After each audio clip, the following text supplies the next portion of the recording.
Well, good evening, ladies and gentlemen. Welcome into round number 8 of the 2018 MotoOption Supercross Series live here on Start Your Systems TV. My name is Kellen Brower, and I'm about to bring you guys some action from tonight's racing live here in Tampa. We're going to jump into the server real quick, and I'm going to tell you guys tonight's qualifying times. We are coming off of last week, the first week of East Coast 250 Supercross action. That was at Arlington. And of course, we saw Jack Haley win that one, take the red plate with him into this week at Tampa. And Haley followed it up this week by going second fastest in the 250 class. He was right behind Kyle Robb. Robb going at a 55.1 on this track in the hour-long qualifying session those guys had just completed about 5 minutes ago. Robb at a 55.1, Haley at a 55.6, so he's about a half second off the pace. Matt Burkeen at a 56.3, jumping up there in the third this week. Good qualifying time out of him. Josh Williams on a 56.4 was fourth, and Noah Baker on a 56.5 was, in fifth. So 55.1 your top qualifying time, and the cutoff time this week was a 59.4, so about 4.3 seconds difference between the top 40 times. It's fairly close. Kyler Hockey was your cutoff time. Jumping over to the 450 class right now. And last week's winner, the undefeated man himself, Russ Chapman, quickest in qualifying over Colton Mitchell. Chapman actually going to a 52.9, only runner in the 52s, and Mitchell down at a 53.6, so almost a whole second, 3/4 of a second ahead of Colton Mitchell. So Chapman's got this track already dialed in, it seems, before we even get the racing started here tonight. Behind Mitchell was Alexis Leclerc, your current series points leader, on a 53.7, so he's right there in the mix behind Mitchell. Logan Leitzel was fourth fastest on a 53.8, and Jesse Mullins fifth fastest on a 54 flat. So that is your top 5 qualifiers. Cutoff time in the 450 class tonight was 40th fastest. Brandon Hedge at a 57 flat. So 57 flat down to a 52.9. So yeah, about 4.1 seconds difference there. So a little bit of more dynamic range in the 450 class tonight. We've seen it down to as little as 2.5 seconds between the top qualifier and the 40th fastest qualifier on the night. That is not the case here this evening. A little bit more spread out, and that might cause a little bit more chaos, but what will cause some chaos tonight is this racetrack, which is very, very interesting. I'm going to take you guys for a quick spin while these guys are still figuring out their scripts. Long start straight, whole length of the stadium here in Tampa, and then into a sweeper that has a carrot jump leading into it. A lot of guys are going to keep left and not crash there. They're going to actually triple in off of the left side of that carrot jump, kind of roll it and then triple. So they'll triple right here to this spot, and then off of this spot they'll be able to quad to this single right here, and then quad all the way up into the corner. That's going to be the fast line. Then maybe the most dynamic spot on the track, we'll talk about it with a road later on tonight. This whole rhythm lane is made up of sand, so that's kind of interesting. We haven't seen a sand rhythm lane in quite some time, at least since maybe late 80s, early 90s, and that's going to be kind of a dynamic feature for those guys to work on tonight. Finish line jump, and then a little kind of tire tap onto an on-off across the start straight. This is meant to be an off-camber, but it's really just a double and then a little sand roller to an over-under. So up and over the over-under, then we hit the whoop-de-doos. Short section of whoops, that's the only set of whoops this week, and then another sand corner, inside-outside option. We'll see that turn getting dug out pretty deep by these guys tonight, I'm sure. Then back under the bridge and out onto the start straight. That is one lap on Tampa, and if I can real quick, I'm going to try to bang out this rhythm section for you guys so you can see what I'm talking about.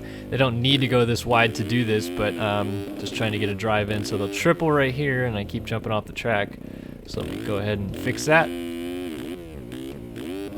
But you get the idea. They triple in off of that little inside roller. They kind of like pump it and then triple off of the taller single. So they come in right here, triple, then quad this, and then this quad into the corner is very easy because it pitches you really high. So that's probably the line we'll see most, at least, of the 450 guys doing tonight. 250 guys might be trying something different. And then obviously this sand section is going to break down a lot. And If you're lucky enough to be up front at the end of the main event, you'll be seeing this nice MotoOption finish line jump taking you to the victory tonight here in Tampa. But we are just about set to get racing underway here in just a moment. Looks like they are working on sorting out the scripting. There we go. They're actually loading up the heats. Well, they won't be loading up the heats first. We have the consolation race, of course. And I think we are good. I'm taking a look at chat right now, seeing what everybody's saying, what's going on. Wow, 237 live viewers on YouTube at the moment. Big ups on that one. We might, if that's what it looks like right now, we might get dangerously close to our all-time record of above 290. 290 we hit Anaheim 1 2017 of live viewers on Start Your Systems. And although that was just Twitch, I do still consider the combined result to be better. So I appreciate all of you guys showing up tonight, and I hope that I can at least provide some level of entertainment. If not, the guys on track should do that for us. We've had some really good racing this year, some close battles, some good tight finishes. Should make for an interesting race evening, that is for sure, and I'm very excited to bring you guys all of this action. So again, like I said, this should be... Oh, actually, it looks like we're jumping right into heat races. Oh, so they said there's like 3 in the consies, so no consolation race tonight. So actually, that's a kind of good news for us, because that means that things will go by a little bit quicker in tonight's program. Tonight's program is proudly presented to you by Versus PC, versuspc.com if you want to help, get your computer set up. They'll definitely help you guys out. That's where I was going with that. And they got lots of PC parts. They'll build a PC for you if you need it. Lots of gaming builds. They helped me out, get my PC all set up. So versuspc.com proudly presenting this broadcast to you live, simulcast, on twitch.tv/StartYourSystemsTV and gaming.youtube.com/live/StartYourSystems.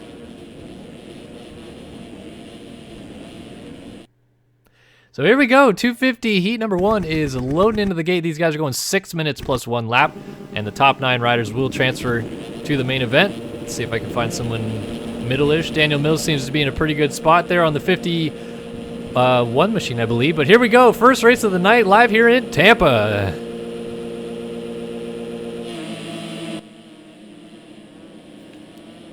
And it is, in fact, Mills with a very good start. The 14 of Hinders is sweeping in, as is the 96 of Williams, I believe that is.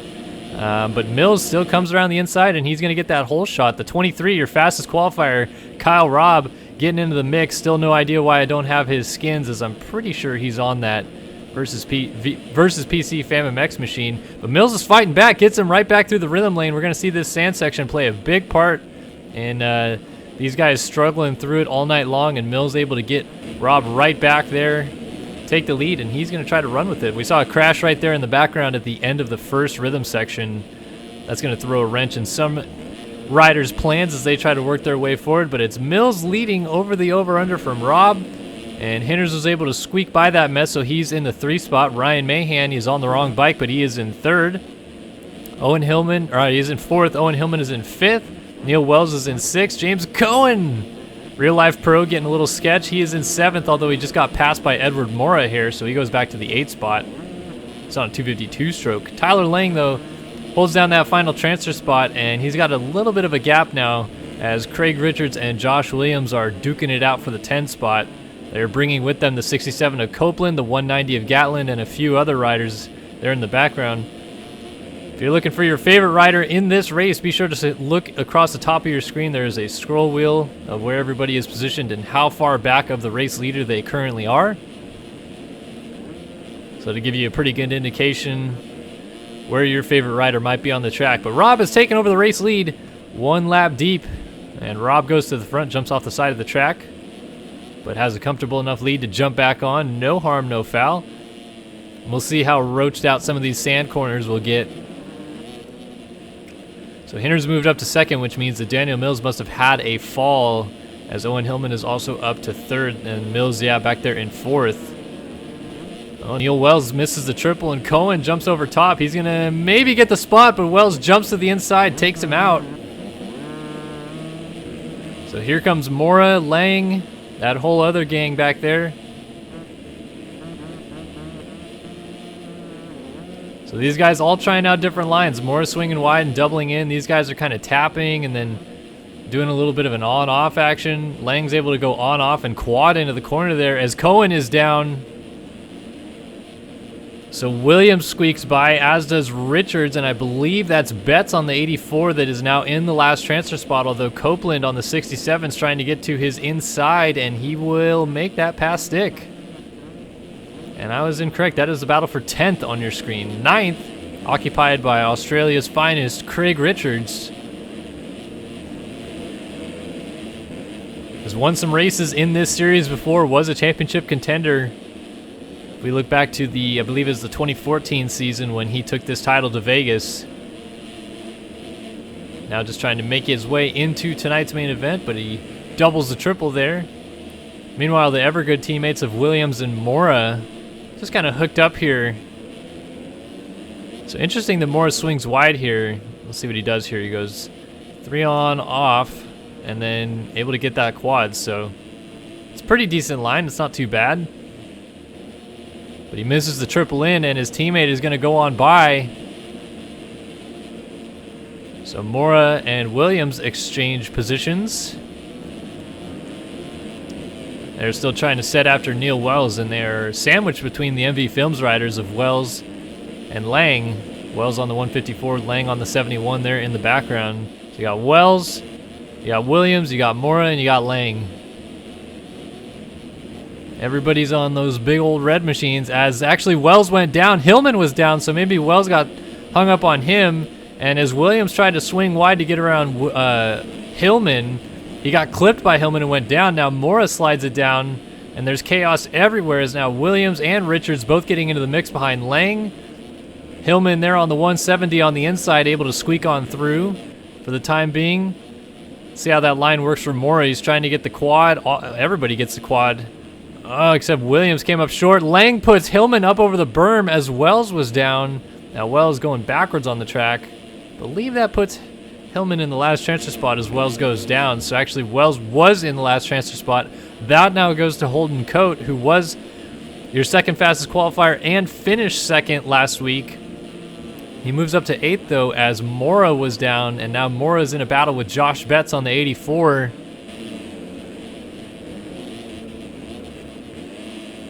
Mora trying to swing down the inside. Betts gonna drive down the inside in the next corner, but thinks better of it. Playing it smart. There's still a little bit of time left on the clock. Got about 45 seconds, so probably looking at 3 laps to go because these guys are going to make it to the line one more time. So Mora now makes another mistake. Betts had to swing wide and lost a little bit of ground. So let's kind of reset things here for a second. Here's your race leader, fastest qualifier. Rough go of it last week in the main event for your 2015 250 East Supercross champion, Kyle Robb. But he's out front trying to cruise away now. Big hang time.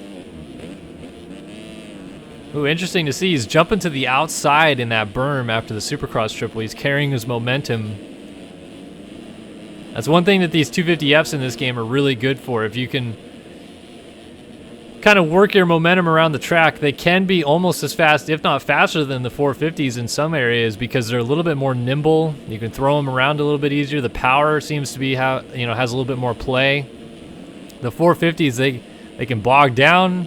They're not as nimble. They're still obviously faster, but some of these guys on 250Fs able to do some real quick times. So it is Robb away from Mills. Richards is up to 3rd. Lang up to the 4th spot. Williams and Coate battling over 5th. That is going to go to Coate.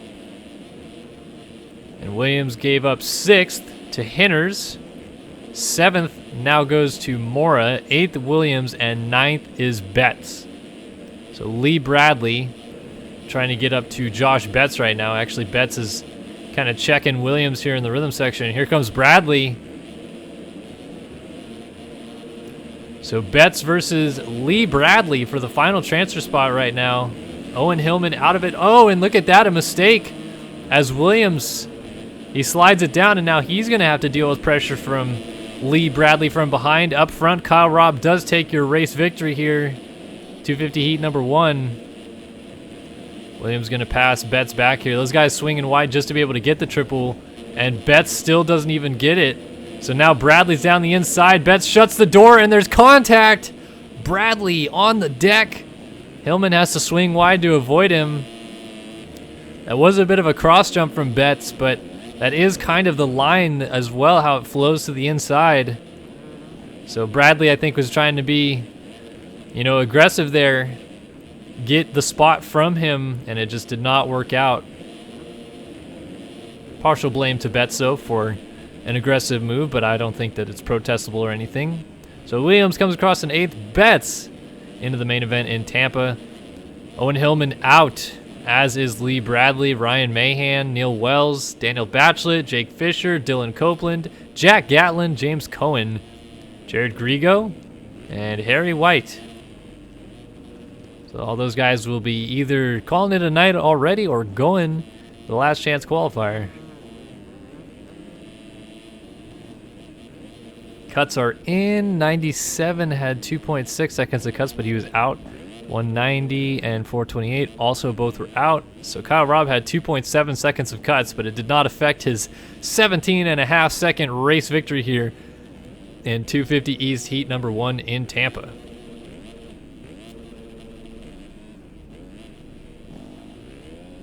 Want to remind everybody that this whole night program here in Tampa is brought to you by the fine folks at MotoOption Clothing, MotoOption.com. They've been a title sponsor for this series for 7 years. Hard to believe that a game has lasted for as long as it has. This game nearly 10 years old now. But yeah, MotoOption stepped up for that very first Supercross season back in 2010. And yeah. Or actually, they were not part of the first 2 seasons. 2010 and 2011 they were not part of. 2012, when Race Factor Gaming formed, they jumped in, helped out, and have been helping out ever since. So MotoOption Clothing, huge shout out to them. Big thanks for all the help that they do contributing to this series, contributing the prizes, and being a great title sponsor for the series for the past 7 years.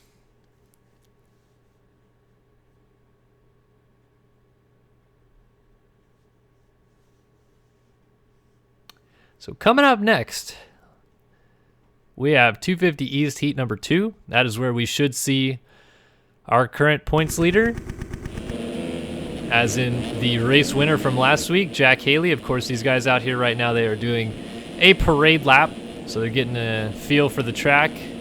So don't worry too much about that. And there he is on the number 57 going over the berm, Jack Haley.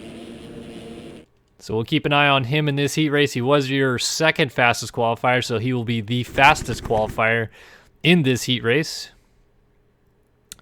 Is Tassone on a 2-stroke again? Let's wait and see.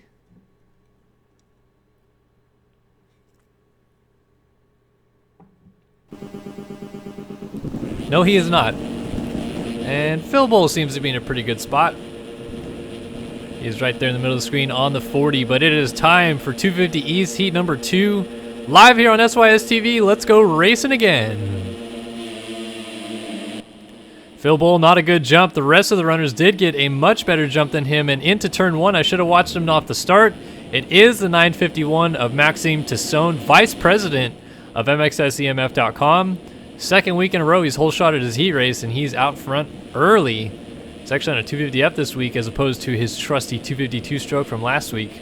So that's interesting to see. Alfrey gets a second place start here. Let's see if Burkeen on the 8 will front flip the finish line jump, unless he'll do it on the triple. Yes, he front flips the finish line jump. Typical Burkeen fashion. 2016 250 Outdoor National Champion, the number 8 of Matt Burkeen, is also a real-life professional motocross racer. And he rips in this game, and he loves doing front flips while he's motoing down. Gets a good start and front flips. Alfrey right behind him. Jack Zars in the mix. We had Caden Speck. He lost the front end there in the background, and there is your defending champion, Connor Holiak, who did not have a very good opening round. Struggled his way to, I believe, a 13th place finish, and he had to come through the LCQ to even get there. So it was not the start of the season that he had hoped for, Just looking to turn it around. There is that triple quad line, though, that I'm sure we'll see those 450 guys doing. It's going to get around. That's Tassone on the 951 that's down, as a bunch of other riders getting together. Somebody else went down. So Tassone going down handed Burkeen the lead temporarily, but now that goes to Zars as Burkeen goes down after the finish line. So Zars is going to have to deal with pressure from Alfrey. If you remember back to early last year in the 2017 MotoOption Supercross Series, Zars was kind of the most highly touted rookie of the class. Nearly beat Jeremy Seabolt in a heat race at the first round of the season. I believe he finished on the box at Anaheim 1. And spent a couple of weeks hovering around the top 5 and then just fell off a cliff for the rest of the year. He was not anywhere near his pace. Oh, and he dumps it with the lead. His head clipped an inside tough block, and that's all she wrote there. So it's Alfrey temporarily with the lead, but a much better ride going so far for Connor Holiak as he falls in line here behind Alfrey. All these guys doing a pretty good job getting through the sand rhythm. It's not breaking down as much as I thought it would, but I'm sure that'll change during the main event. In terms of breaking down, I'm talking about a road as Alfrey loses it and Holiak ends up in the bales. Gets going, but has lost a little bit of time to Alfrey, and of course has lost a lot of time to everybody else behind. Zars is able to close back up in a little bit. Here's Braden Carter. He is in 4th. Tassone and Burkeen dueling over the 5th spot as Burkeen lands off the track. Got to get on carefully. Whew. So Burkeen is 6th. Ivan Medina, haven't seen him all year. He is in 7th ahead of Noah Baker. And Ethan Parks holds down your final transfer spot, although that is going to change now. Noah Baker going back to that final transfer spot. Noah Baker still running the wrong number. So Chase Estelle and 2 other guys that are between them. I guess they must be lappers. Who's 463 in the middle of this? Either way, what I'm trying to say is your points leader is not only in a transfer spot, but he's down. And like I said, I think they were mixed in with a bunch of lappers there. I don't really know what was going on. Couldn't latch on to any of those guys. So it's still Alfrey leading this thing. Holiak, he's running in the 2 spot. Clay Alfrey, another former great player at this game. So it's not really a surprise to me that he's up front. And he still is a good player. I'm not saying former, but he used to be a championship contender week in and week out. At one point earned national number 15, which, speaking of national number 15, that is currently occupied by Devin Davis, who unfortunately, due to a few instances, appears to have been suspended for tonight's racing action. So no Devin Davis here tonight on the 15 machine, but the former number 15, Clay Alfrey, is up front and he's leading. Looks like Zars might be closing in a little bit on Holiak. That gap seems like it's either stayed the same or come down the last lap. It's definitely not really expanded much.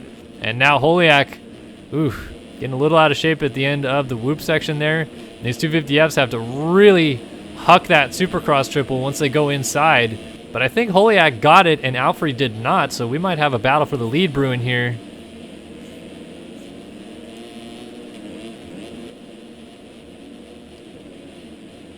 Alfrey kind of playing it safe. Holiak still going for the big boy line, and he jumps off the side of the track. Good save, but all that time he just made up has been lost. He's going to have to go to work again to try to reel in Alfrey. So Zars 3rd, Burkeen 4th, Tassone 5th, DeSalle 6th, Medina 7th, Baker 8th, and Braden Carter has now slipped back to 9th, but he has a somewhat comfortable gap right now. Although we got riders down, that is Zars and Medina. Zars was in 3rd. How did he end up back here? And there goes Jack Haley. He's going to scoot up to 8th. As those 2 riders were down and Haley was 10th, so he's going up to 8th. Does your points leader now. Zars, who is comfortably in 3rd, starting to run down your defending champion a little bit, ends up back here on the bubble. So no idea what happened. He must have gone down twice. But he is not being pressured right now, so that's a good sign for him. As for Haley, though, gate pick, gate pick, gate pick. That's all he's trying to think about right now. Obviously, he wants to at least make the main event, but some of his closest competitors, a la Kyle Robb, already have first or second gate pick in Rob's case. So Haley doesn't want to miss out on maybe a good inside gate pick. Although it's not too bad to have an outside gate pick, especially here. You can jump the rest of the field, maybe cut over with the long start straights. So Haley's going to work on Braden Carter, and there's a group of people in front of him. Matt Burkeen, Maxime Tassone. As Burkeen goes down, did Tassone avoid him? No, he did not. Oh, and Haley is up over the berm, and he's off the bike. So Oliver, I believe, yeah, he is in 10th. And here he comes. Haley is just getting back onto the track. And that is going to be your battle for the last transfer spot here. So Haley, can he hold off? Actually, a mistake from Oliver. I'm going to scoot forward just real quick as Clay Alfrey is about to... Oh, and he was going to take his first heat race win since 2013. Instead, your defending champion Holiak gets it. All right, let's go back to this battle. What happened? Did I miss something? No, I have not. So Haley has a comfortable gap now on Oliver, who must have made a mistake.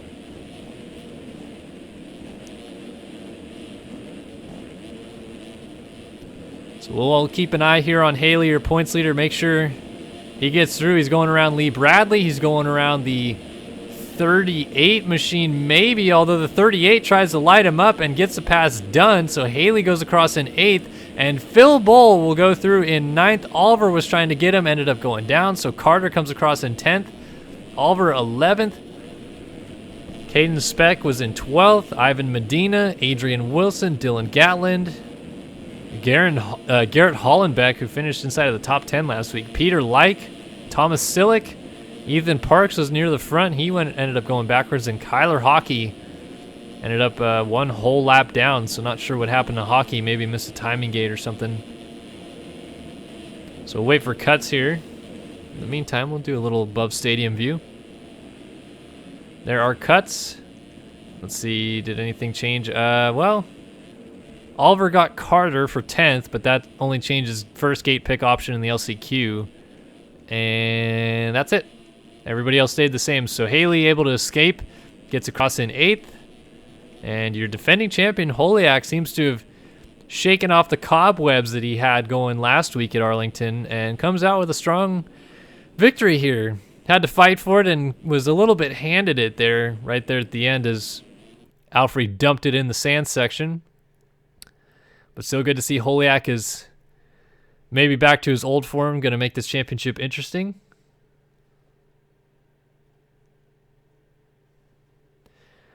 All right. Want to give a quick shout out, of course, Race Tech Suspension, the science of suspension, also building engines now. Presenting sponsor of this series has been around the MX Simulator scene for 6 years now, helping out, doing a lot of stuff with prizing and stuff. So big shout out to Race Tech. They've also been a personal sponsor of Start Your Systems for the last 2.5 years. So I personally love Race Tech suspension. Been on my bike since 2013. So Race Tech, people, check them out. Get your suspension redone, revalved, whatever. They're patented gold valves. All right. Now it's time for the big boys. 450. Heat number 1 is loaded into the gate, but they're just going for a cheeky little parade lap. So I'll take you guys quickly through a rundown of the riders. We got Sean Klein, Tony Spinelli, Colton Mitchell, Cody Penwell, James Armstrong, Robert Wilson, Brian Haskell, Sabrina Ritzler, Roy Mitchell, Cameron Lee, Dominic Saulnier, Cody Dard, Dakota French, Colton Mitchell, Nathan Zaworski, I think I said Cody Penwell. We got, who else? We got Jeremy Cohenauer, Josh Mertens, Jake Rose. Did I miss anybody? Yeah, this isn't that stacked of a heat, to be honest with you. Mitchell is pretty much your only championship contender. Oh no, Tyson Fresquez is also out here, and he has none of his stuff on. I don't know what that's about. Absolutely none of his stuff. He's running default gear, actually. Like, he has to select default gear to run the gear that he's running. Or, default 2, I should say. There's default and default 2. He's running default 2. Alright. After some heat race action, 450 class. Jake Rose is in a pretty good spot. We'll take a look at him on the gate, but it is time to let the big dogs eat. 450 heat number 1 live here from Tampa. Man, oh man, what a hole shot. Cody Penwell on the 364 is going to lead them into turn 1. He cuts the bails and fortunately doesn't clip anybody, and he actually doesn't get the hole shot. Cohenauer on the 30 slips down the inside and he takes it. Jake Rose is right there. Somebody scrubbed. Oh, that was Penwell. So a good start gone bad. He is down. And now it's Cohenauer with a nice little gap here as he leads across the line on lap number 1. Jake Rose, he's running in the 2 spot. Sean Klein running up in 3rd. Those are a couple of your 250 West contenders jumping up to the 450 class. Robert Wilson, another one of them as well. And then Colton Mitchell in the mix for this championship. I believe he entered tonight 3rd in points, as Rose was down on the over-under. Unfortunate those guys were able to miss him. And right behind Mitchell, now down on the inside, that is Fresquez on the stock Husqvarna with the all-white gear, the number 1 plate. Not sure why he doesn't have his regular stuff. Like I said, the gear that he has on, he has to actually select. So it's not like I don't have his stuff. As Mitchell makes a pass on Wilson, Fresquez was trying to do the same and gets into him. Wilson looks like he is uber lagging right now. When you're able to see it in warm-up mode, it means it is horrible for people in game. So I do not envy Cameron Lee right now, stuck behind that. As Zaworski goes down, he takes Jake Rose with him, and that's going to allow his teammate Haskell through. Here comes Tyler Fry and Tyson Fresquez, both, all 3 making the passes. Mullins on the 9 goes down the inside, so didn't realize Mullins was in this race, but there he is. Does a little switcheroo, trying to end up down the inside of Fry. Fry shuts the door, so Mullins also checks up. Now Mullins might get past here as he swung wide, and he's going to land on Fry and then go down, as Zaworski must have missed the over-under, and he comes in from off track. Look at all the guys going by. Armstrong, Spinelli in the mix there. There's Penwell. The 62 of Mitchell as he goes down. So Mullins has got a little bit of work cut out. See if he can't make all those positions up as Armstrong goes down the inside of French, gets that position. These guys are all kind of mixed in, I think, right at the tail end of the transfer positions, which is 9th place right now. Yeah, Armstrong just moved into 9th actually on Mertens. But here's your leader now, Sean Klein. 2nd in the 250 Nationals last year. Had a really great campaign, able to earn that number 10. And the guy who beat him in Nationals last year in the 250 class, Colton Mitchell, on the number 6. So we got a little throwback heat race going on right here. A couple guys that are quite familiar with battling with each other from last season. Up front right now, Mitchell's going to get the big line here if he can get it clean. But actually, Klein did something real sneaky there and almost made it work, but Mitchell hip checks him and takes over the race lead. Klein ends up on the deck, and somebody came flying in from Canada as Cohenauer ends up stuck in the berm. Now Cameron Lee moves in. Here's Haskell and Fresquez. Oh, it's so good to see these guys when they line up on the same section of track as Haskell goes down. Those are the 2 winningest Supercross riders in MX Simulator Supercross history. Battling it out. They were in, I believe, 6th and 7th at the time, so Fresquez moves into that 6th spot now.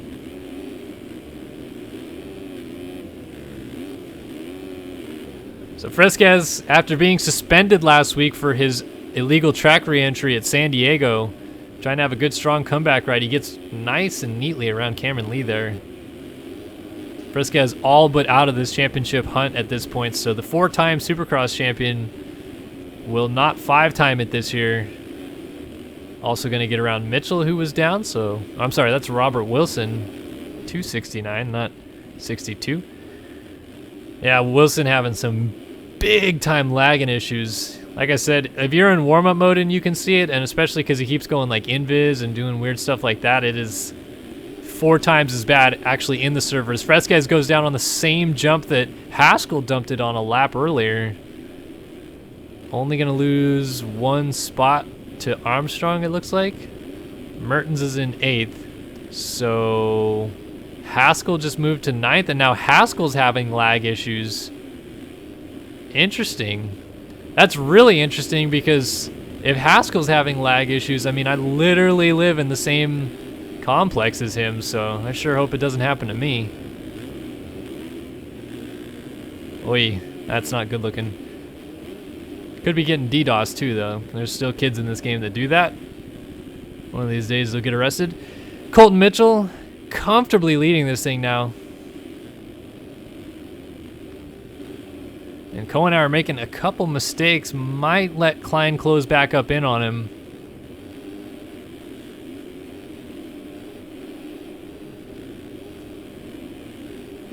Klein not able to do much with it just yet, though. Cameron Lee is also trying to come with, and those 4, well, Armstrong has closed it down a little bit. I was going to say those 4 had broken away from all the chaos, but now Armstrong is actually going to get a pass here because his teammate Cameron Lee is down, and Fresquez almost hits him as well. Here comes Wilson.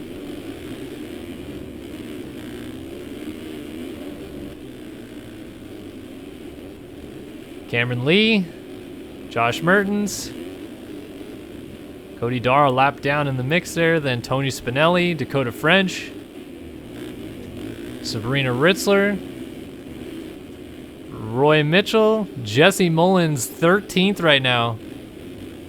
That's not good. And yeah, speaking of Haskell, he is now listed 20th, and let's see if is he still in the same spot he was? No, he's stuck over here off the side of the track now. I'm trying to see.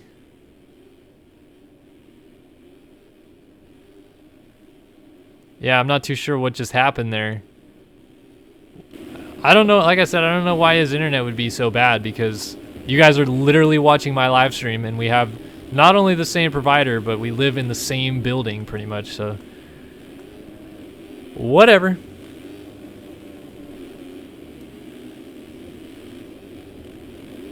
Meanwhile, Colton Mitchell is gonna go down with like a corner to go, a couple jumps and a corner to go. Is he going to hold on to the win, though?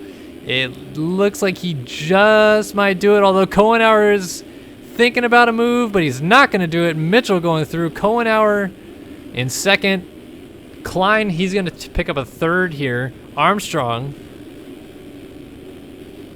in 4th. Fresquez, a redeeming ride there in 5th.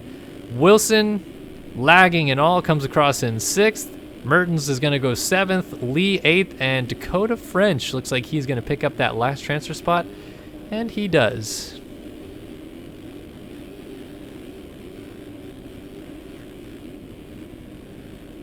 So French through, Mullins out. Ritzler, Spinelli, Zaworski, Penwell, Mitchell, Rose, Fry, Saulnier, Darr, and Haskell all out. That's actually a pretty stacked list going to the LCQ already. I'm very surprised Mullins is not in. That's actually huge championship-wise. Touch on the point standings for the championship here in between these races. Excuse me. So coming into tonight, of course, your points leader, he'll be coming up next in this 450 heat number 2.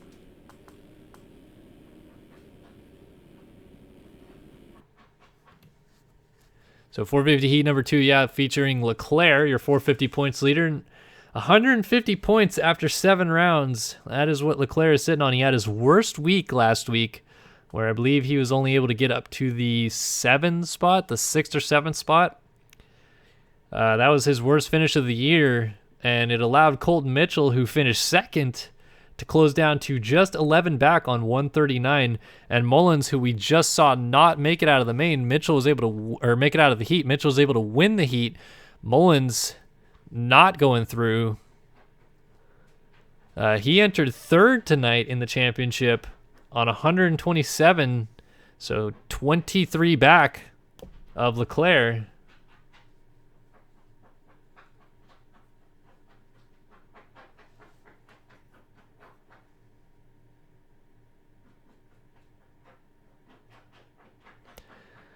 So coming up next, 450 heat number 2. Like I said, we'll see Leclerc in this one. See him get into the mix. 4th in the points, Jeremy Seebold. He is 40 back. And 5th, Adam Holm is 47 back. I think any further back than that, you're pretty much looking at a no coming back zone there. It's pretty far down. All right. So we have got Logan Heagney, Logan Leitzel, Spencer Turley, Zach Dupuis, Colby Eagland, Jacob Hubbard, Trevor Doiron, Devin Ryan, James Schuler, Alexis Leclerc, and I do have stuff cool. Matthias Janis, Dennis Fjellberg, Reed Young, Chase Blakely, Brandon Hedge, Tyler Schmidt, Eduardo Simos, Isaiah Dickerson, and I missed who won the warm-up lap, but that's okay. Let's see, who do I think is going to get a good start? Claire's usually a pretty good starter, but he's way, way up the inside. Blakely gets good start. He's in a pretty good spot there. So here we go. The heat racing is about to be over with this one. It is the last heat race of the night live, and we are set to go as the gate is down. And Blakely did not get that good of a start. Should have watched Tyler Schmidt from the outside. Somebody got a pretty good jump, and it's Hubbard. No, Leclerc gets the whole shot. Adam Holm is right there, 34, Devin Ryan. And Hubbard trying to get the quad into the corner, staying right there nice and tidy behind Leclerc. Keep this thing close or else Leclerc is a goner. You give Leclerc a good start and it is over before you know it, as Hubbard ended up going down. So now Devin Ryan moves up to the 2 spot. And that's probably going to be the last we'll see of Alexis Leclerc.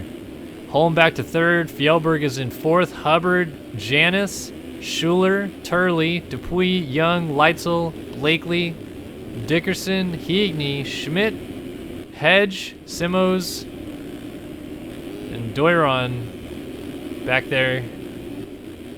So actually this heat isn't that stacked either. Kind of a lesser field as we move east. Oh, Fjellberg gets together with, that was Hubbard, who I have no idea how he rode out of that, and Fjellberg ended up going down, but sim physics. Yeah, I mean, Leclerc, 3rd fastest qualifier, so it's obvious that he's not the clear and away favorite to win tonight. But like I said, you give this guy a start, you give him an inch even, and he'll plow you into the cheap seats. I've got side panels on my old bikes to prove it.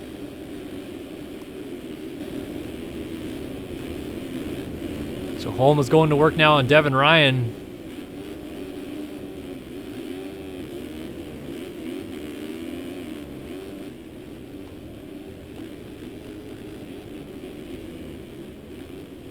I just want to mention in chat, I don't know if you didn't post your skins in the skins threads, Craig, then no, I probably did not. I downloaded a couple from Discord, but I rarely do that. Like I said, usually the skins thread is the only place I go. I don't really have enough time to kind of search around. So sorry, mate. Adam Holm, is he going to cut to the inside of Ryan? Well, he was going to be polite, and Ryan gave him all the room to be as aggressive as he wanted to be, and now they're kind of checking each other in this rhythm section. So Ryan's going to take it back. This is a really good battle between these two. Let's go on board with Holm. Oh, just as I go on board, he sends it over the berm. So let's see, he gets back on comfortably here. No harm, no foul.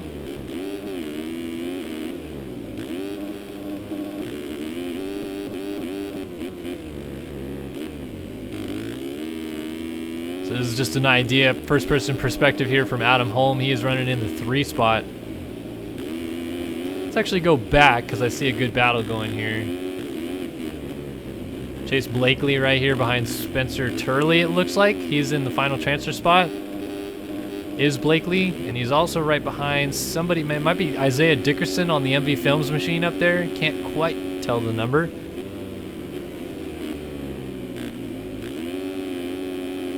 So you see Blakely wheelies in, triples, quads, and then quads into the corner.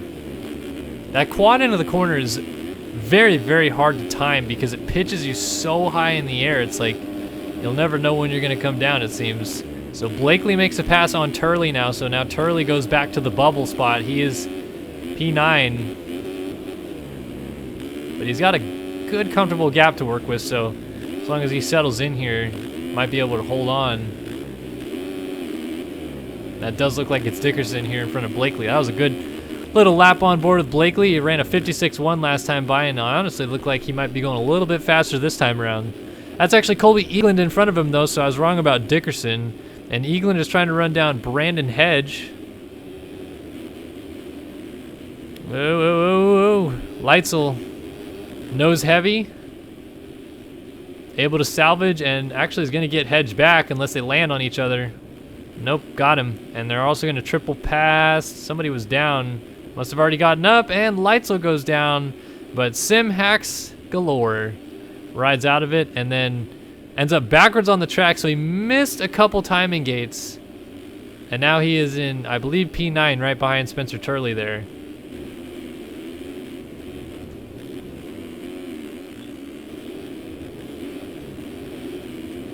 So Leitzel trying to work on him. Doesn't need to pass him, but might just do it anyway, just to get another spot.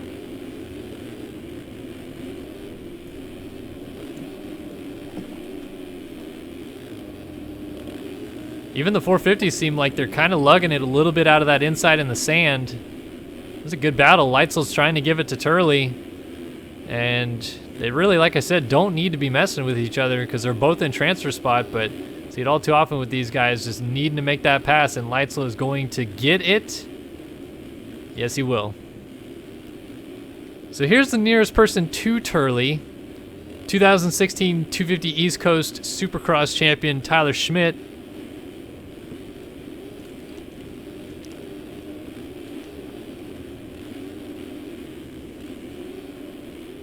So Schmidt is trying to catch up to that group a little bit. Actually, he's going to run into Leitzel first, who's having a heck of a time, and he got Leitzel. So now Leitzel's going to have to fight back, and that's Logan Heagney going a lap down right there on the inside. Who else is that in the mix right there in the background? That is 251 Trevor Doiron. And he's trying to work on Leitzel as well, so Leitzel's kind of falling apart a little bit here. He was fourth fastest and just can't seem to get it all together going for the race here. The number 80 machine on the Kawasaki back there, that's Eduardo Simões, the Brazilian. And he's trying to get a nose in on Doiron. Oh, rider down. Woo! Simões was throwing it down the inside. That is Tyler Fry on the 70, I believe. Or maybe it's James Schuler. It's one of the two. He is a lap down, though. Not a lap down, but actually going down is your race leader, Alexis Leclerc. And yeah, Holm isn't anywhere close enough. So Leclerc on the last lap of the race right now. Like I said, give him the whole shot, and he takes a whole lot more than that. Cruising his way home. He's going to take the victory here. Heat number 2 belongs to Alexis Leclerc. Holm second. Blakely third, Eagland and Ryan fourth and fifth, Young sixth, Turley seventh, Hedge eighth, and Schmidt now in ninth ahead of Leitzel. Leitzel's going for the big line, and he's going to get it clean, and Schmidt is still going to get the quad. Does he run it deep? He does. Leitzel gave him the line, though. So what can Leitzel do in this rhythm section? Oh, Schmidt's going to miss it, but he's going to get the triple. And Leitzel, they land on each other. Oh, front end lock, you devilish being you. Oh, Schmidt had it. And he was stood up in the corner, but JLV's fantastic front end lock system takes him to the ground. So that spot goes to Leitzel, who was able to hang on despite getting landed on in the last corner. Doiron, Simões, Dupuis, Dickerson, Hubbard, Fjellberg out, going to the LCQ again. We saw what happened last week in the LCQ. No fun for Fjellberg. Schuler, Heagney, Janis, and only 19 guys started this one. Oh, Schmidt got it on cuts. 0.047 was the difference. Leitzel had 0.69 seconds of cuts, and that was enough to lose the spot. Wow. Oh, wow. Wow. Interesting. Interesting. All right, so a little intermission here. Might as well ride around just for funsies to show off the track a little bit more. I'll try to do a first-person lap for you guys. This is going to be terrible. I am so bad at playing this game in first person. So these guys trying to swing wide here. They tap and go over the bars apparently.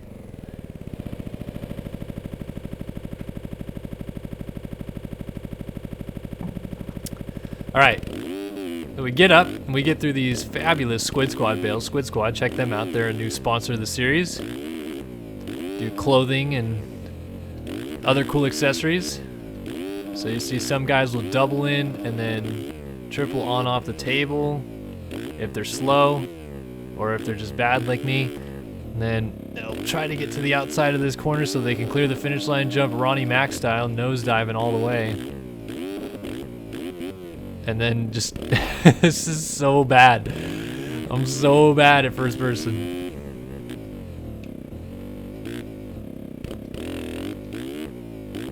And then we'll come through here and then just up over the bridge. Get through the whoops clean. And then so you see these guys will check up, get that inside line and send it over the Supercross triple.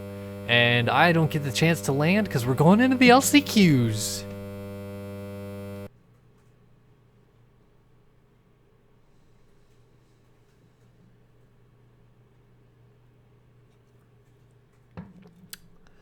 All right, so coming up next are the last chance qualifiers. And I'd like to remind everyone again, this broadcast brought to you by the fine folks at Versus Performance Computation. VersusPC.com, hooking us up, helping us out this year. Fantastic presenting sponsor for the Start Your Systems broadcast this year. And can't thank those guys enough for all that they've done for us. But I also would like to urge you guys to please go ahead and check them out, VersusPC.com, like I said. They do custom builds. They help you out with components. You have a PC need, they have an answer.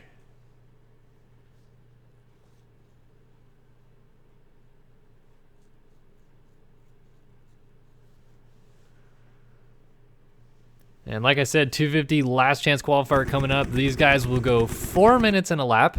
And it looks like I may have timed out. So I will reconnect. Yep. All right, so these guys are actually on their parade lap right now, like I said.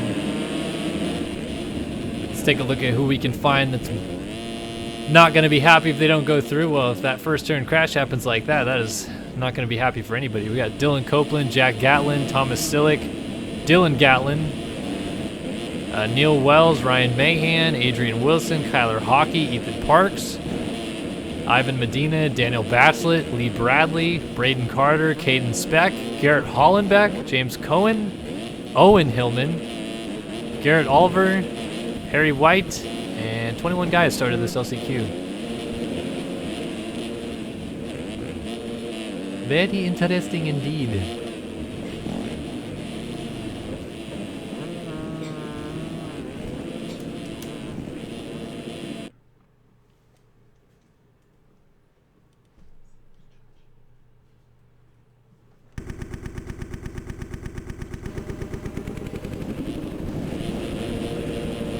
All right, so here we go. It is time, or not. Oh yeah, it is time for 250 LCQ from Tampa. Let's drop the gate. Good start for the 742 of Hollenbeck. Better one from the outside. That was 97, I believe. I can't tell who it was because I must have lagged out or something happened.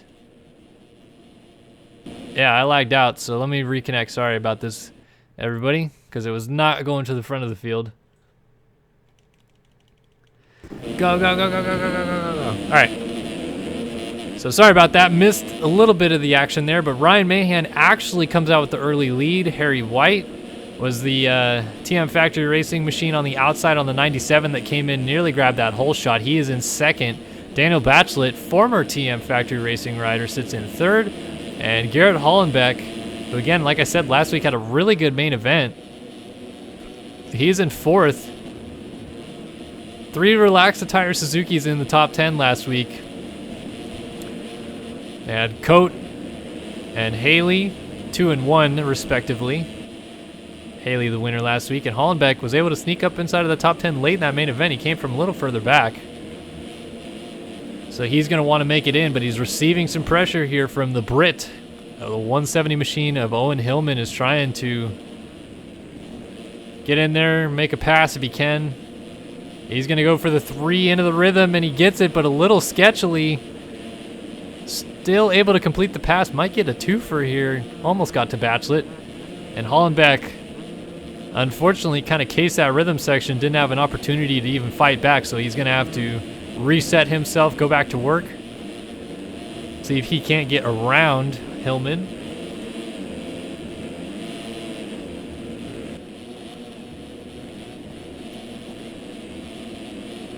You can see Ethan Parks is just floating there in the background a little bit. He's actually maybe going to make... Well, no, he couldn't get the Supercross triple either. So who did? Medina cleared it. And that's Parks on the 64. So these two both out of transfer. Oh! Medina clips what my teammate Brian Haskell called the red pancake tonight. I don't know if I'm going to call it that, but...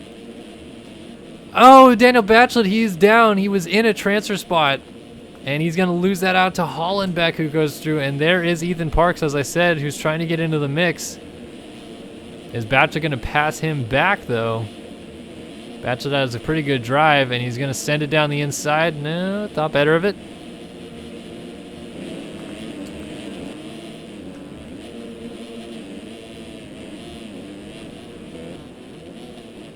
So up front, it is still Mahan, running the wrong bike, but running a good race. He's actually on Eduardo Simos' 250F. Mahan is career number 37. Multi-time 450 main event winner in this series. He is the 2015 MX Simulator Cup champion. Talked about it a couple weeks ago, but that was the highest payout anybody has ever received in one night of racing in this game. This game's only 42 and some change dollars, and Mahan took home a cool $119 for winning all 3 main events of the MX Simulator Cup that night. So I'd say he made his money back.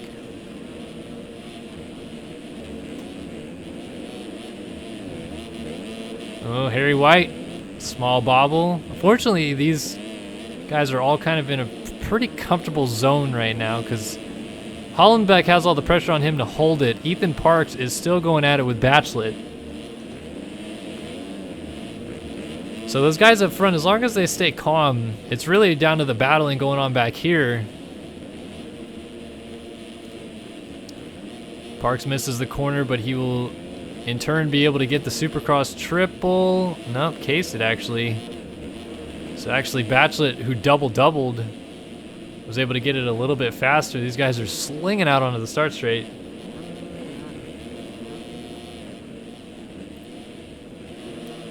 So it's just past the 4-minute mark, which means Mahan will clip the white flag right here.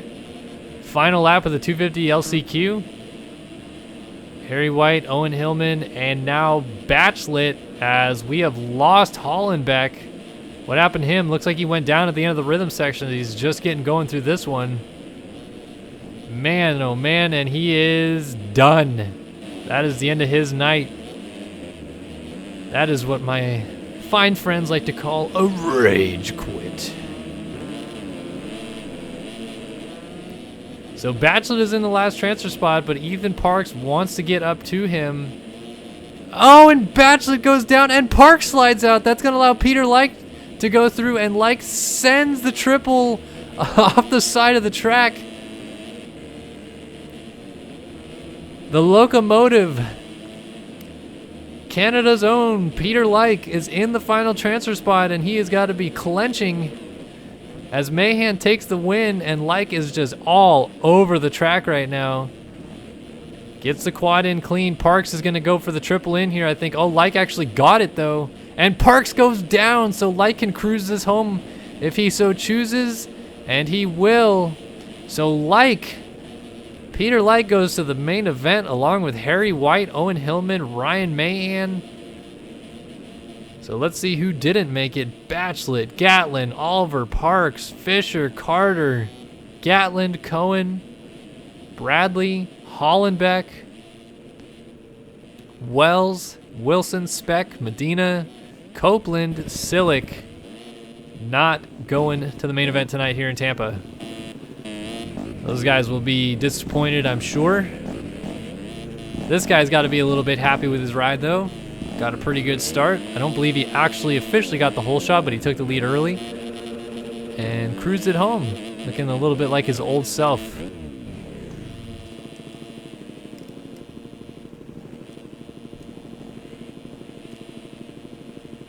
So coming up next will be the 450 last chance qualifier. Again, just like these guys, they are going 4 minutes plus 1 lap.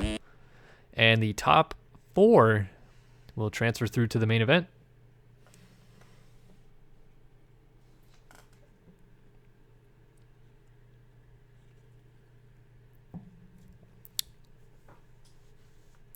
Can't thank you guys enough for tuning in tonight again here live on Start Your Systems TV. Viewership has dropped a little bit since the start of the night, but everybody's still hanging out and having a good time for the most part in chat, so that's good to see. Hovering right around the 2:30 mark right now.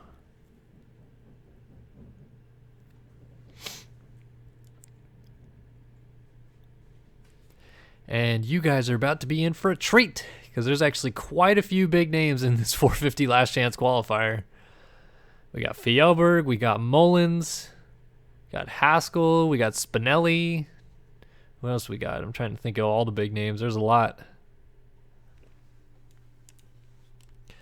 And unfortunately for a few of them, this could be the end of the road for their evening. Timed out again. Like right on the cusp. Sometimes I don't time out, sometimes I do. So again, here they all are.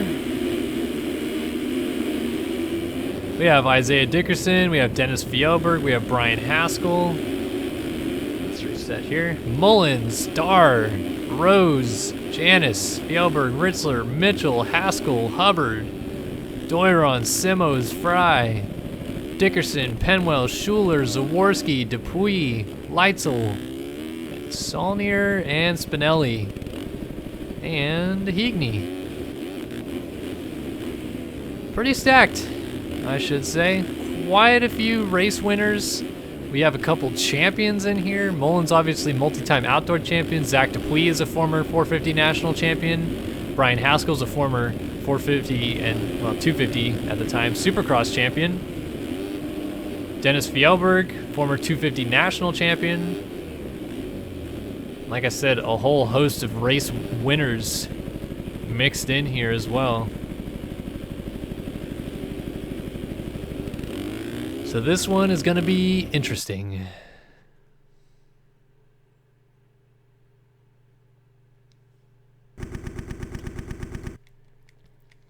Four spots on the line. 4 minutes plus 1 lap is on the timer. And these guys are about to find out who is going to the main in Tampa. Let's get the revs up and let's drop the gate for 450 LCQ live on SYS TV. I picked Jake Rose and he got a good start. He's leading him into turn 1, but Spinelli swoops from the outside, tries to get it. Instead, it is Mullins down the inside who does get it. Rose is going to go for the 3 and miss it. And the 76 of Fry came quadding in from who knows where, as Dupuy, I think that was, jumping off the side of the track. But it's Mullins doing exactly what he needed to do. 3rd in the championship entering tonight, only 23 back. The last thing he wanted to do was not make the main event out of the heat race, because these LCQs can be crazy. So at the very least, it's good that he got a good start. And he's trying to get away. Former 450 main event winner Sabrina Ritzler, the only female to ever win a main event in this game, sits in 2nd. And Cody Penwell is giving chase in 3rd, as is Zaworski in 4th. Roy Mitchell's right there, as is Heekney. So Heekney had a terrible heat race, but he's turned it around and he's trying to squeak into this main event. Zach Dupuis, Matthias Janis. Janis is not going to be happy with not making it. Brian Haskell, Logan Leitzel was comfortably in a transfer spot in his heat race. Ends up way back early on.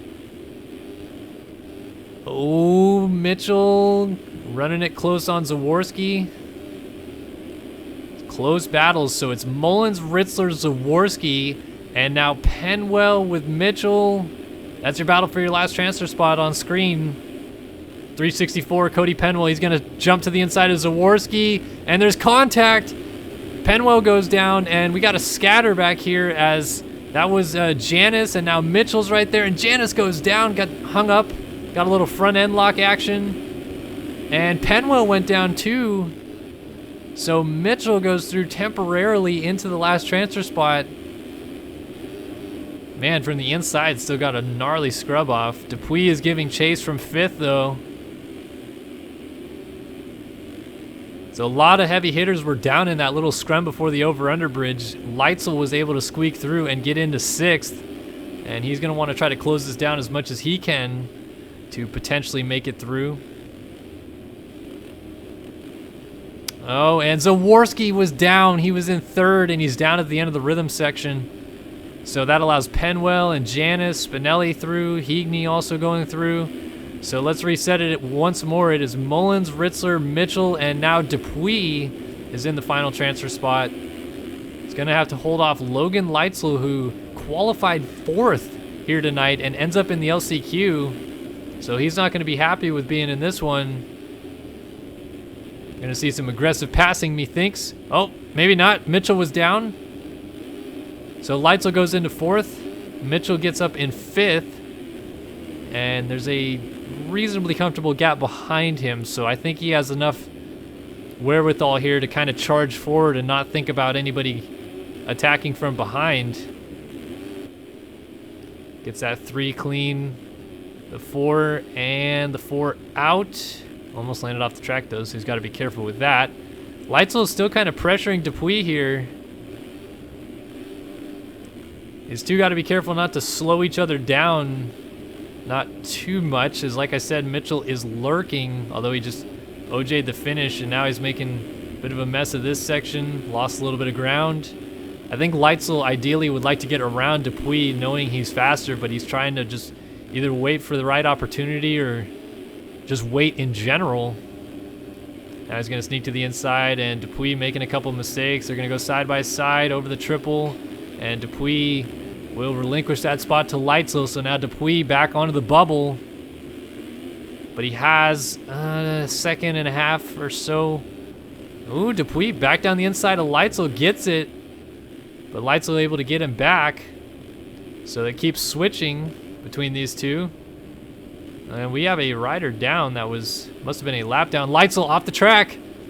Dupuis maybe going to go back by. Leitzel jumps back on and takes the spot back. So Mitchell is still kind of lurking there. We'll go on board with him. Dupuis now looking at an inside on Leitzel.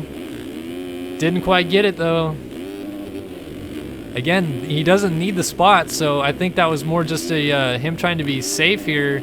Mitchell is going full send now as he almost went down on the over-under. And he's just trying desperately to get to Dupuis, but he made another mistake in the sand. He might actually lose a spot here. Lands off the track.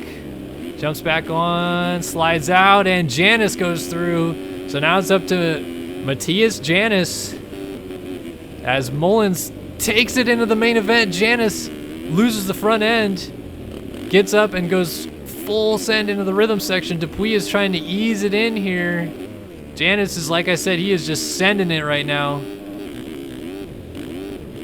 And he goes down, so Dupuis is going to go into the main event with Leitzel, Ritzler, and Mullins. Janis rage quits. Fjellberg is going to miss by 1 spot. It has not been Fjellberg's couple of weeks. He got taken out by Trevor Doiron in the LCQ in transfer spot as Doiron was a lap down last week. And now he's going to finish up 5th in this one. Mitchell, Haskell, Janis, Spinelli, Saulnier. Penwell, Heagney.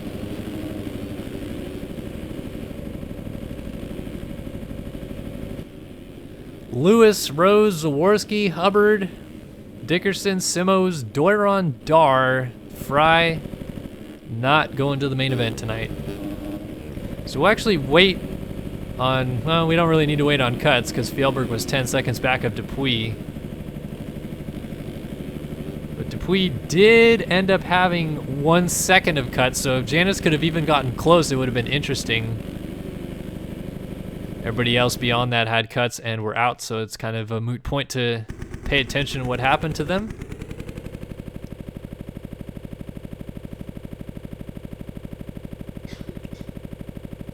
I'm going to take a sneaky peek at chat here, and nobody's saying anything other than Matthias Janis saying, "You guys are so bad."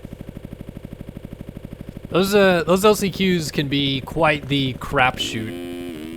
I've experienced, unfortunately, too many in my career, and I made it through when I was definitely not one of the fastest guys on track, and I didn't make it through when I ran the fastest lap in the LCQ, so, like I said, kind of a crapshoot. It's really about a good start and then kind of relaxing in the moment if you're up front. Mullins plenty fast enough that he could get a start and kind of sprint away and make sure that those guys wouldn't catch him, but generally speaking, if you're not Mullins or Fresquez or Leclerc's speed, usually it's about getting a good start and then not freaking out while you're in that position.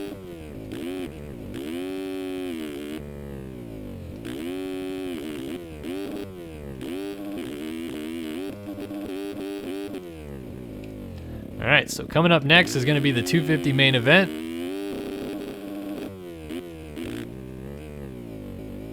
And that should be a pretty fun one to watch. Round number 2 of the East Championship. We saw Holiak win his heat. We saw Rob, your fastest qualifier, win his heat. Jack Haley, your points leader after his opening round win, could only manage 8th in his heat race, so he's going to go to the line with either 16th or 17th gate pick.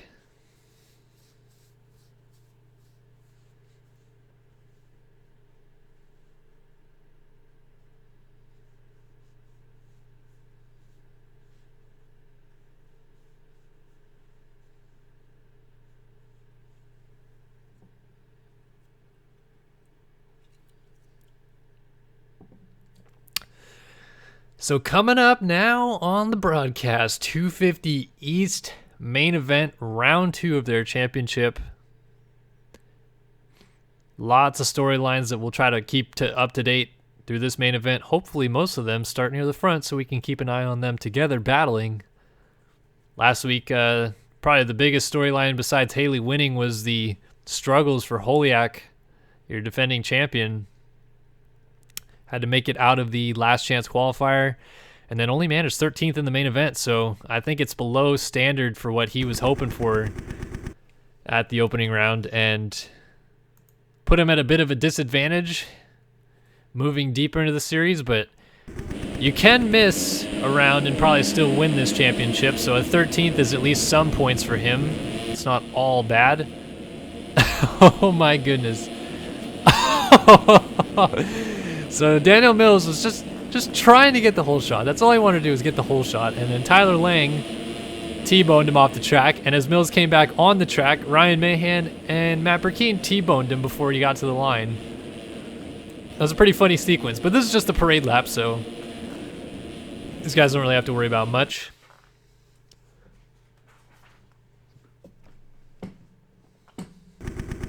But it is time for round number 2 of the 250 East Championship 2018 MotoOption Supercross Series.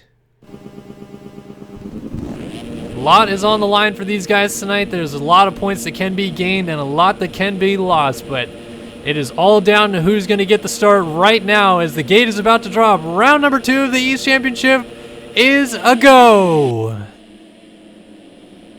And Tassone on the 951 has a good start. So does Mills on the 51. Holiak kind of nudged a couple guys into the pack.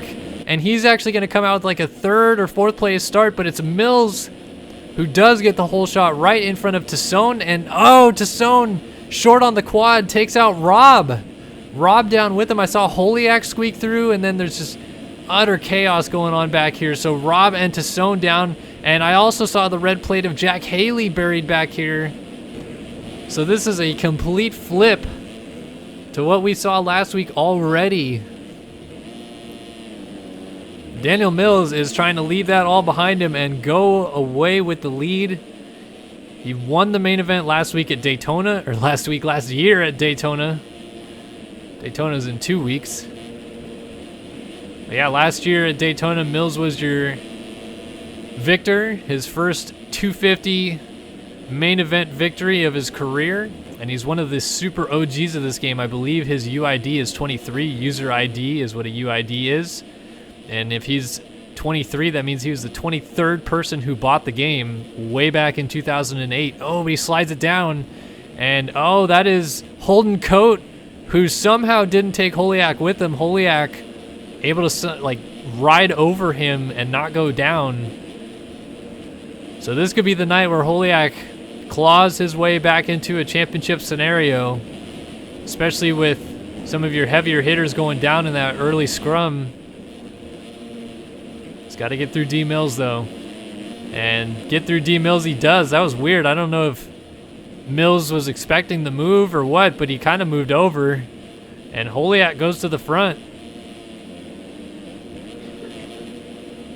So your defending champion leads in Tampa from Mills, Mora, Mahan, the Triple M effect. Craig Richards is in 5th. Kyle Robb has made a really good turnaround already. He is up to 6th, and he's got Hinters and Haley right behind him. Haley squeaks down the inside. He gets the move done on Hinters. So Haley right now is in a decent spot considering his gate pick and where he was at the end of the first lap, and he's trying to kind of latch on to Kyle Robb, go forward with him. Definitely not quite the Haley we saw at the opener, not as dominant. But with how flipped the field is right now, it's very possible, even if he finishes where he does, he could still leave with the points lead.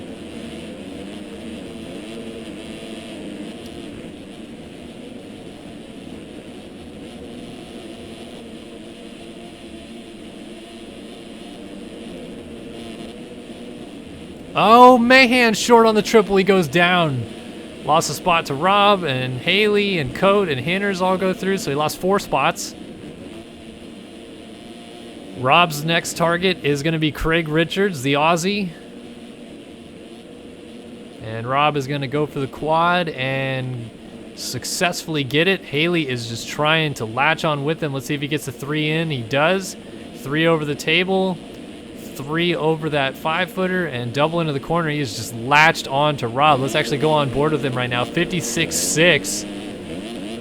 And honestly, depends on what happens up front, but it's not out of the question that either of these two could potentially still win this race. They're only about a straightaway and a half behind your race leader, Holiak, who just landed off the Supercross triple. Swaps in the whoops for Rob. He goes down.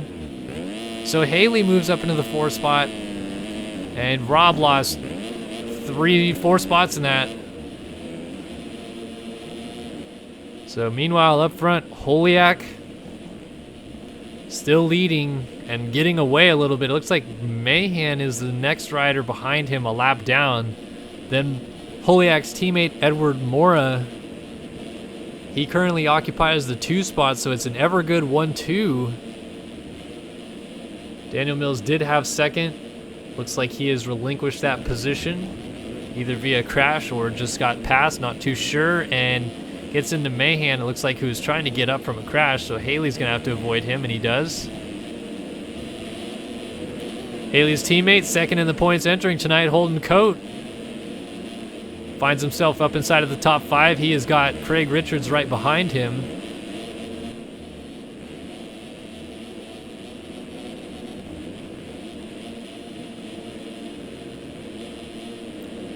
Close action between these two.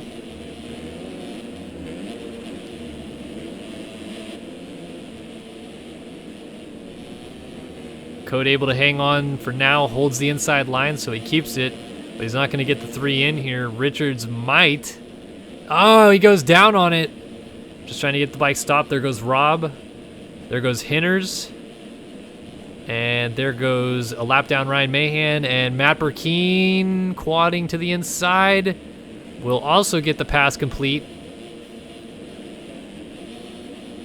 So Richards lost a few spots. Going to get one back as Hinners was down in the rhythm. Ends up right behind these guys now. It's a good battle there. Oh, we have a change for the lead. Mora has gone to the front, and judging by where Holiak is on the track in third now, he may have had a fall-off crash. And that is pretty interesting now because it opens up the door for Haley to potentially make that pass for third. Back on board with Haley here. Through the first rhythm lane, top left-hand corner of the screen will tell you how much time has elapsed in this main event thus far. We're at nearly 6.5 minutes of this 15-minute plus 1 lap race. Might have saw Haley kind of jump through like a little, it's called a spec map there, but it's like a invisible floating rider. That is someone who is disconnected from the race. Ooh, looks like Mills must have just coughed up that spot back to Holiak, and now he's going to cough it up to Haley as he goes down. So Haley moves up to third, Holiak to second, and Mora is not going to get the Supercross triple. Holiak does, trying to get a number on that lapper there, 38. Oh, Holiak slides it down, come back on the start straight. Haley down the inside, and he's got him. Lap rider number 38 is Chase to Sell. Oh man, Holiak, a little short on the quad. It looked so good at the beginning. Was pulling away, and it's going from bad to worse as he goes down at the end of the rhythm section. Fortunately, in his case, Mills was down, and it took Rob and Coat with him. So he didn't lose a spot, which is insane for being down that long in this main event, but did not lose a spot. So Rob is going to have to try to reel him back in.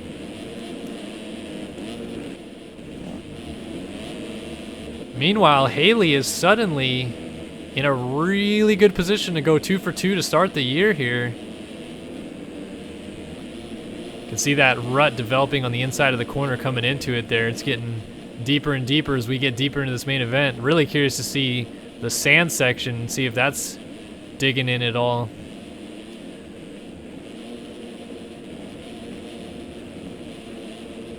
One thing that's really noticeable about Haley is his just buttery smooth style. He's always been really good at just hitting his marks lap after lap, and he gets clipped by Holiak coming from the other lane and crashing. And I can't believe that took Haley down, but it did. And he's still down as Rob is going to get to him. Is he going to make the pass? No, Haley just gets going. Oh, and then Rob gets stuck up in the Davalos bales a little bit. I don't think I've seen that before. That is amazing. I was going to see if anybody was chatting about it.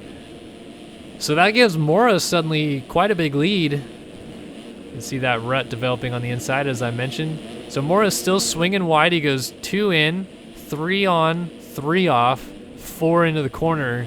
That's a lot different than Haley here, who you'll see will go tap, basically a 3 in, and then goes on, triple off, quad into the corner. Some guys also go in the 3-4-4. Not many 250 guys able to do that, but we've seen a couple get it. So Haley's got to go back to work to get back to Mora. And Rob is trying to come with him. Burkeen has moved up in to the 4 ride ahead of Coat, and that is Holiak, who is just kind of swapping off the track, and now he's getting caught again by Daniel Mills. So Holiak kind of struggling a little bit, getting to this middle part of the race, and he's just not finding his groove like he had at the beginning. He's going to try to pass Coat back here, though.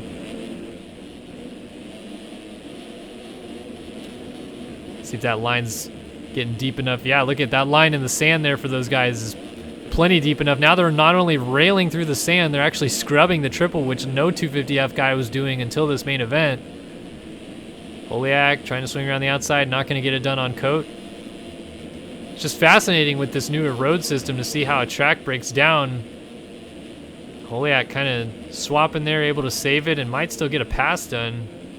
They're lapping Owen Hillman. Oh, Holiak loses the front end, and there goes Mills. And Richards not terribly far back either, so he's got to be careful of losing more spots as he's struggle busting his way through this rhythm section. And here comes Richards down the inside, and he's got Holiak as well.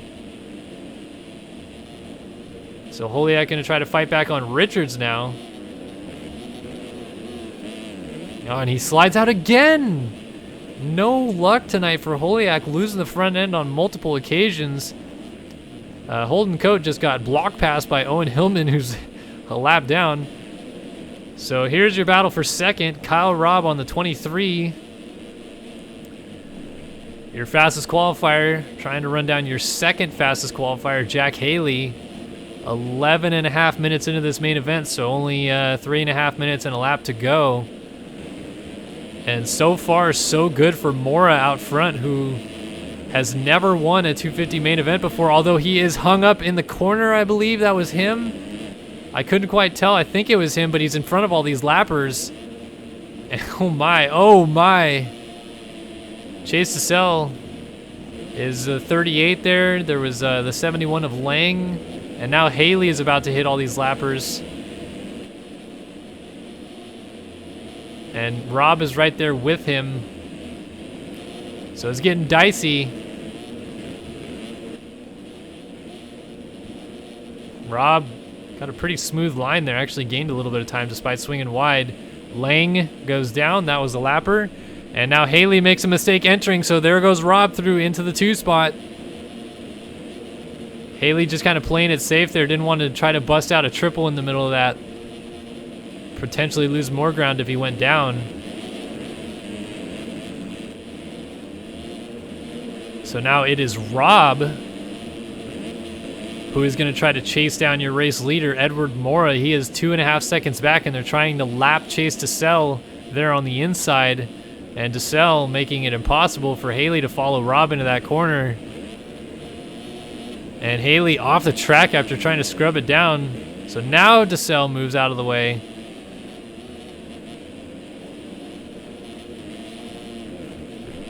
So Rob, he is also doing that swing wide, double, triple on, triple off, quad into the corner line. And he can see your race leader, Mora. And Mora makes another mistake. And Rob gets the section clean. This is coming down to the wire. 1.5 minutes plus 1 lap to go. And Rob is suddenly on the race leader. Edward Mora. Oh man. Lapper down. Mora's trying to hold his line. He's trying to hit his marks. If anything, this benefits Haley as Rob again swaps down in the whoops and goes down. And I gotta believe Edward Mora is breathing a big sigh of relief, but he is not out of the woods just yet. Haley is still only about 3 seconds back as he comes out of the tunnel.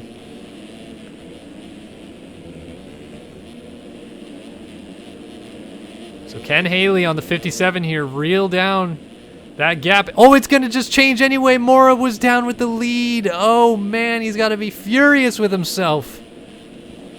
So Haley gifted the lead and only about 45 seconds left on the clock, so we're going to come to 3 to go this time by.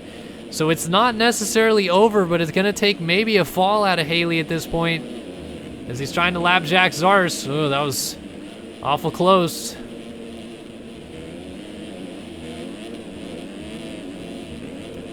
Incredible.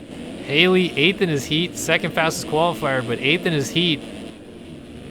Did not look like he was going to be his normal self tonight necessarily, but comes out, gets a fairly decent start, works towards the front with Kyle Robb.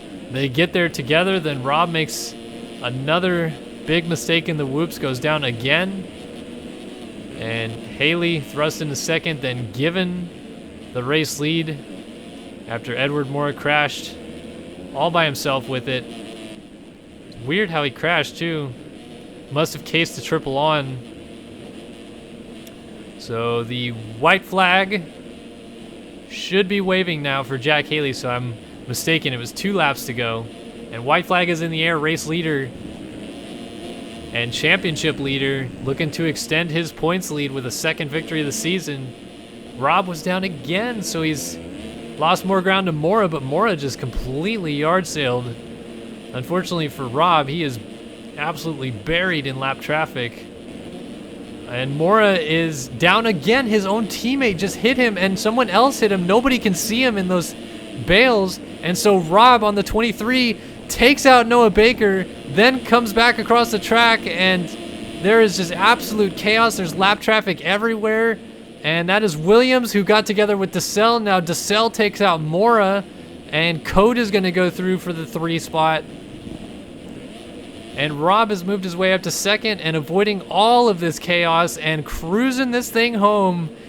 The number 57 of Jack Haley is going to win the main event here tonight in Tampa. 2 for 2 on the season. And Kyle Robb, despite having an opportunity to win and throwing it away, is still going to salvage a second place here. So points, points, points. This could be helpful coming down the stretch, that it wasn't worse. And Mora was trying to get Coat back and got tangled with Lang. So it's just not going strong for Mora, who led so much of this race, and he's not even going to end up on the podium. So Coat ends up in 3rd. He will stay second in the championship, leaving. Mora through the final corner, hangs on to 4th. Mahan rides to a 5th. So did he come from that far back to get 5th, or was I thinking of the wrong guy the whole time? Richards was 6th, Burkeen 7th, and Mills, after grabbing the whole shot, is going to finish 8th. Holiak a lap down in 9th. Zars, Baker, Bull, Like, Lang, Williams, Hinners, Betts, DeSalle, White, Hillman, Alfrey, Tassone. Let's see, cuts change anything? Nope. Jack Haley, still your winner.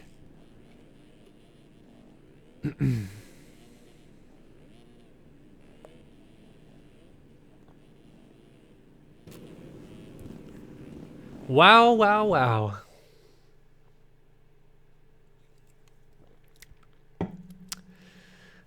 A beer for every crash. That would be a bit much. Please drink responsibly, everyone. I used to do shots for dualies. Haven't done that in a while. Mainly because people don't throw dualies anymore, man. Whatever happened to the double whip details? It's a shame.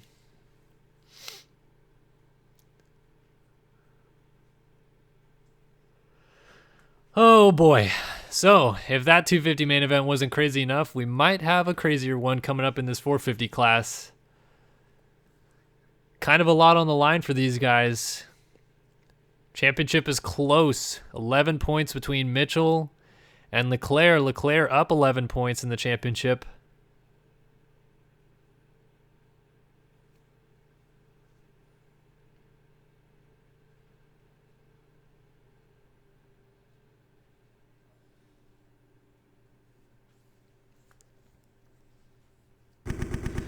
All right, here we go. Let's see if I load in or not. Probably not, so I'll restart. All right, who's in this race? We got Leclerc, Cohenauer, Blakely, Mullins, Hedge, Holm, Lee, Wilson, Mertens, Leitzel, Klein, Ritzler, Dupuis, Mitchell, French, Young, Eagland, Ryan. Did I miss somebody in here? No, Wilson maybe. Let's see. Klein, I think I said. Turley is in this main event. Adam Holm. You've seen everybody now, right? So this championship with no Seabolt racing tonight either is really come down to Mitchell, Mullins, Leclerc as we head in towards the second half of this season. Round number 8 tonight. The official halfway point is next week in Atlanta, which is, I believe, another Triple Crown race.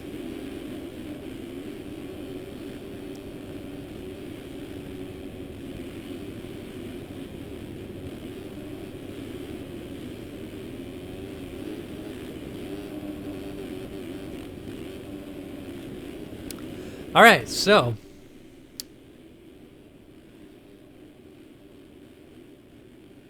Devin Ryan says, wait 1 sec, so we're waiting for him.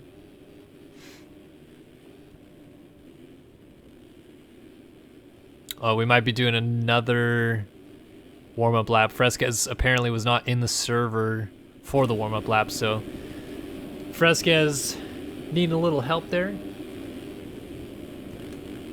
Fresquez enters the night 11th in points after not making the main in Phoenix, that was, I believe. Yeah, not making the main in Phoenix and then being suspended for the round last week. So 11th in points. He currently sits on 67 points. So he is 83 points behind your championship leader. That's a pretty far gap to assume he could make up. Unless he starts clicking off an Eli Tomac-esque win streak. That's pretty difficult to say he could have a potential to winning the championship still, but you never know, I suppose.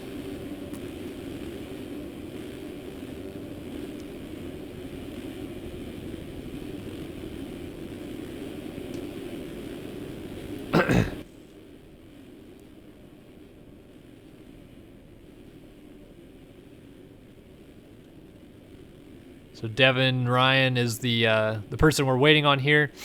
Disconnected and might be reconnecting. We're trying to see what's going on here. He said wait 1 sec, and they've been waiting on him ever since. I'm trying to see if he said anything else in chat.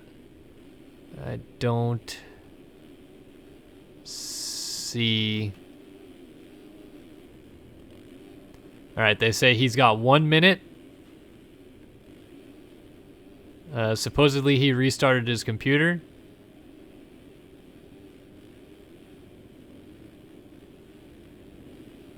Supposedly he is about to be back.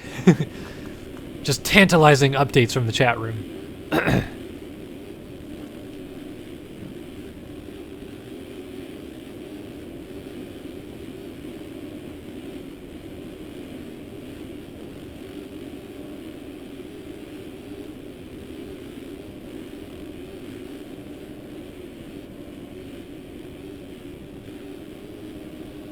No idea why, but Russ Chapman, who was your fastest qualifier and is undefeated this year, is not racing tonight, and he's in chat right now, so it'd be nice to know why.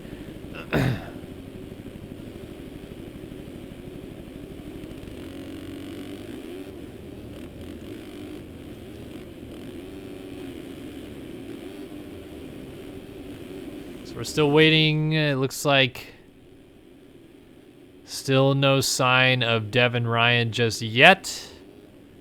And this is what our current holdup is. Let's do a little above the stadium view.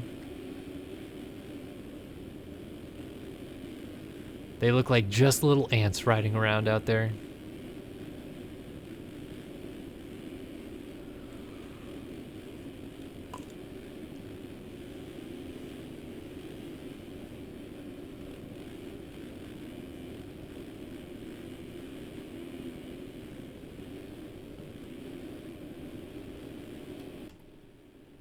All right, they say he's coming right now.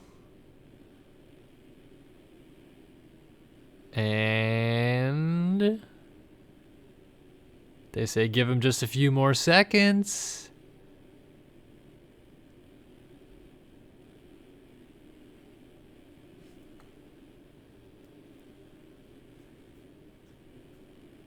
Still waiting. It's clearly been more than a minute now. Yeah, dude, we are up in the top deck, man. Well, we're in front of the top deck, actually. Let's do a little stadium tour. What do you say? 0? Sweet. Go back up to where I was. Check out this radical SYS corner banner, dude. Top deck. This is in Raymond James Stadium, right? I don't know, it probably says somewhere over here. Let's do a little floaty-doo.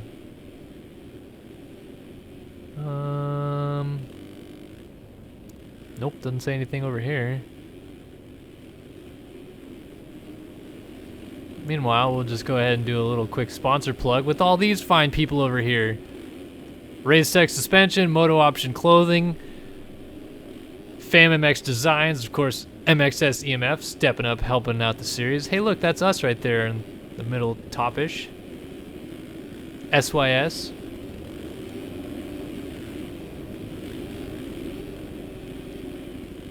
So we got a little stadium preview, a little float around. Wait until this race starts. Here, look, we'll do like spider cam, like, oh, zoom in like really close on whoever's over here. Is this Mullins? Oh, just like, oh, then fly back around. Let's follow him again. We're gonna get you, Jesse.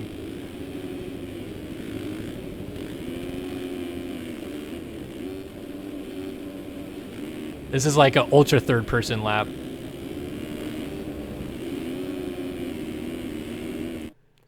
That's kind of fun, actually.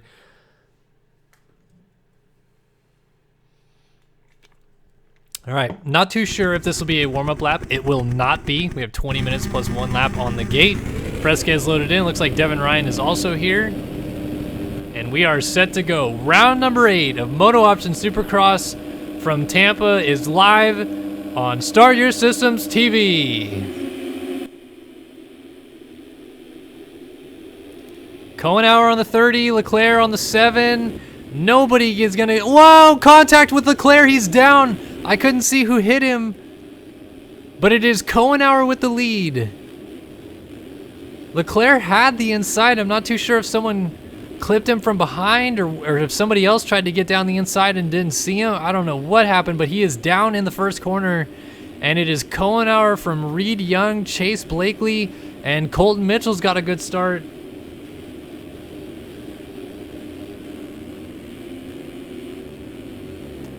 So Mitchell running up in 4th early on. Leitzel's up here. Mullins has also got a good start. So the 2 other championship contenders besides Leclerc have some decent starts to work with, but everybody is chasing Jeremy Kohenauer on the MV Films number 30.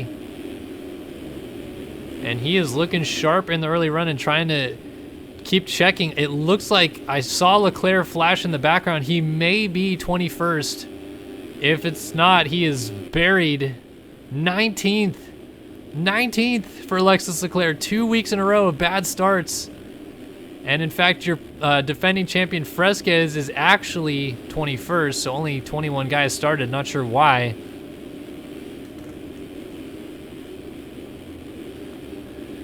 So Kohenauer leads.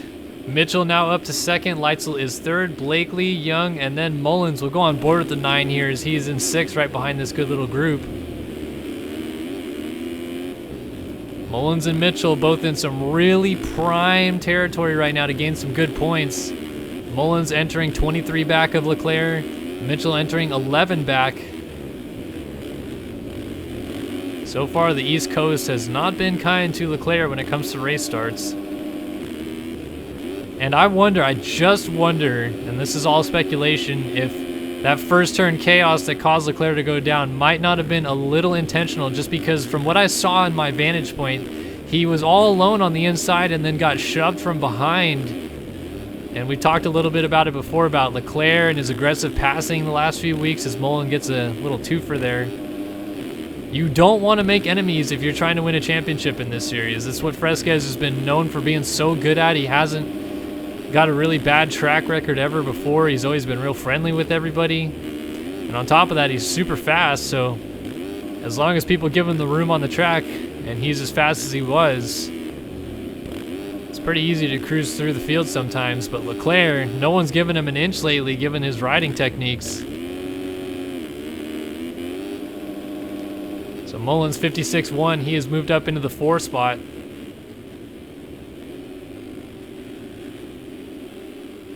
Got around Blakely in that pass. Leitzel is in 3rd, and Mitchell is challenging for the lead, and he's got it.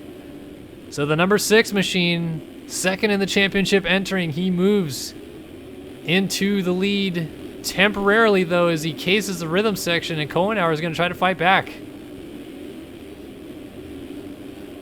Kohenauer is very hit or miss. Some tracks he's really good at. Some tracks he does exactly what he's doing here, where he gets a good start, he runs up front. he'll finish like 4th or something random. And other weeks, he can't even make a main event. It's, like I said, very hit or miss. But right now, it is a full-blown hit for him. He is up front with a good start. He's challenging for the lead still. He's bringing Leitzel with him a little bit.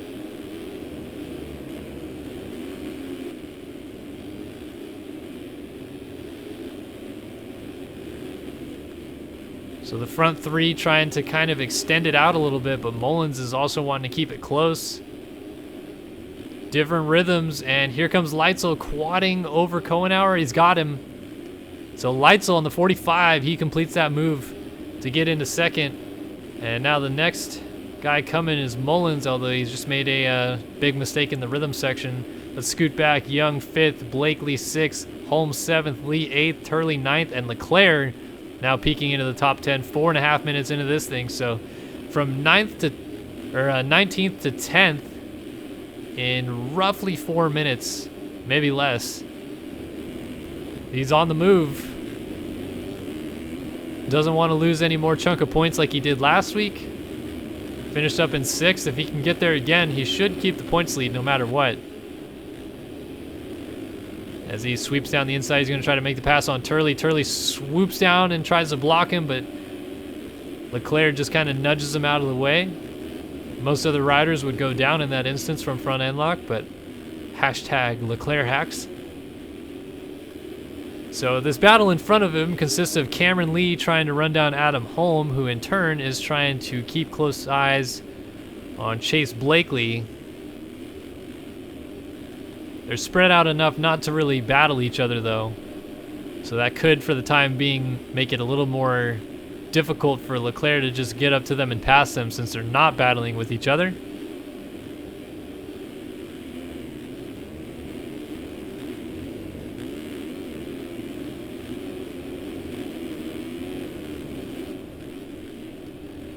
Oh, back up here, and that is Reed Young getting kind of caught up behind Leitzel on the 45 right there, and Kohenauer on the 30. Looks like Mullins has moved into the 2 spots, so again, the guys that need to score the points on Leclerc are doing so right now. Mitchell leading, Mullins second, and touched on it last week, not too sure exactly where their relationship is right now. They used to be teammates last year. They raced together at the beginning of the year despite not being on the same team, where they would hang out in a group chat, talk about who's down, etc., help with spotting. Then there was a bit of a argument between the two after Phoenix. Supposedly Mitchell ran it in deep on Mullins, and Mullins wasn't too happy. It took them both out at the time. And now Mullins is going to want to try to make that pass back for the lead. And it'll be interesting to see how aggressive, if at all, he gets here, trying to make that pass happen.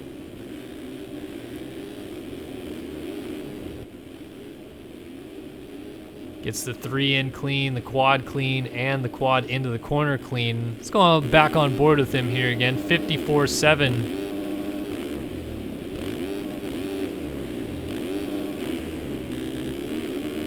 And follows it up with a 55.1. So these guys running a really strong clip at the front. I was just trying to keep a glance on if I saw Leclerc going the other way just now. I did not.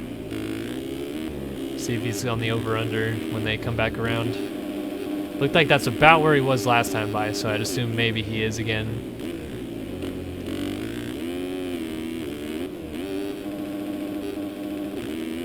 Yeah, I couldn't quite tell.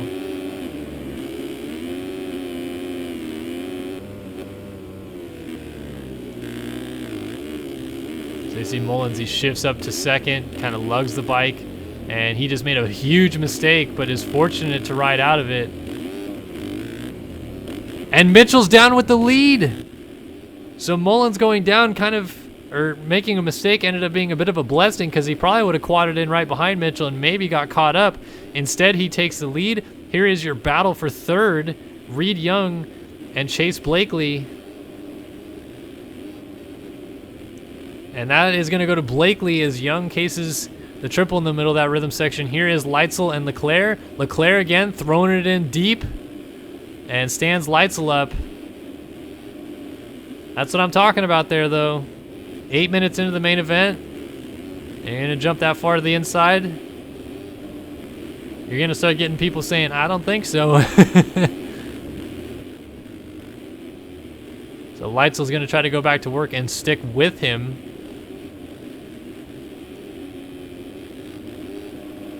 Oh my, Leitzel with the nose endo for the stars, and he is down and losing spots by the handful here.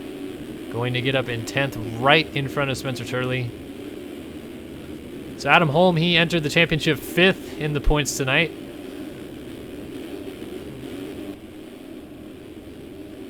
And he's currently occupying a top 10, although he'd like to get going a little further. He might get a twofer here as Armstrong and Kohenauer are getting up together. And now Leitzel's actually going to jump past Holm, so it didn't help him at all that those guys went down because it prevented him from jumping the rhythm, and Leitzel got back by. Armstrong entered tonight 7th in the championship, but he missed the opener and he missed last week. And he is, lighting up Kohenauer. That was interesting. Not sure what that's all about. Takes him down, though. You can see how deep that rut's getting, though. Not even yet 10 minutes into the main. I'm really interested to see how gnarly it is towards the end. So all of these guys fighting over positions. And they are losing touch with some of these guys up front as Reed Young is the next target for Leclerc, who has moved up to 5th, and it is quite feasible to believe he could get to 3rd before this is over. So down in the first corner to 3rd would be a heck of a ride.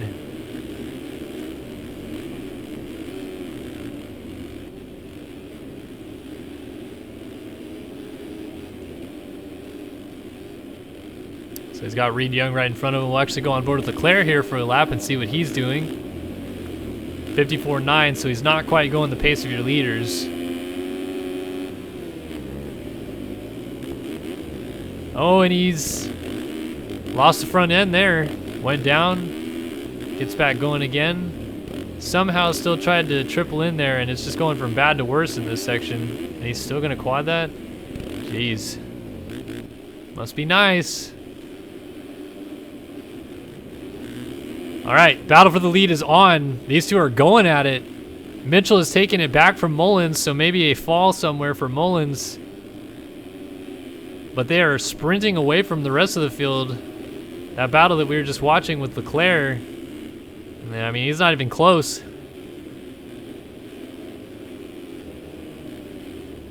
Mullins looking real frosty down the inside there. It's really interesting how those lines work. Mullins actually doesn't lose a ton of time. He lost a little time, but didn't lose a lot.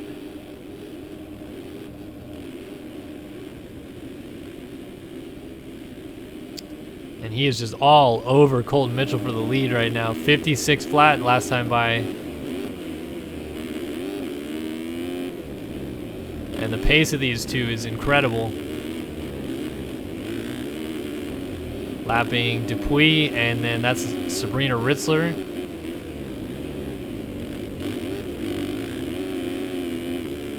That was maybe Hedge as Mullins jumps past Mitchell. Mitchell shows him a wheel and goes down. I couldn't tell. Oh, and then Mitchell gets plowed into and taken down by Ritzler. I couldn't tell whose fault that was there. Tough angle, but it might have been Mitchell getting up sideways. Either way, that just put Mitchell at a huge disadvantage, and he's still struggling. Not sure what is happening. Looks like he still has front end lock or something weird going on.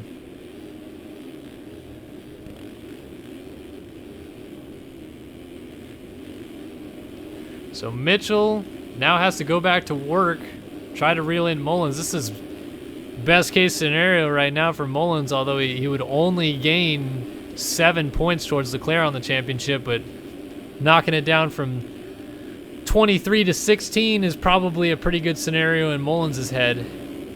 Although, like I said, it is not out of the question that Leclerc could still land on the podium here. Reed Young is riding a very, very impressive race. It can't be said enough how well he's doing right now.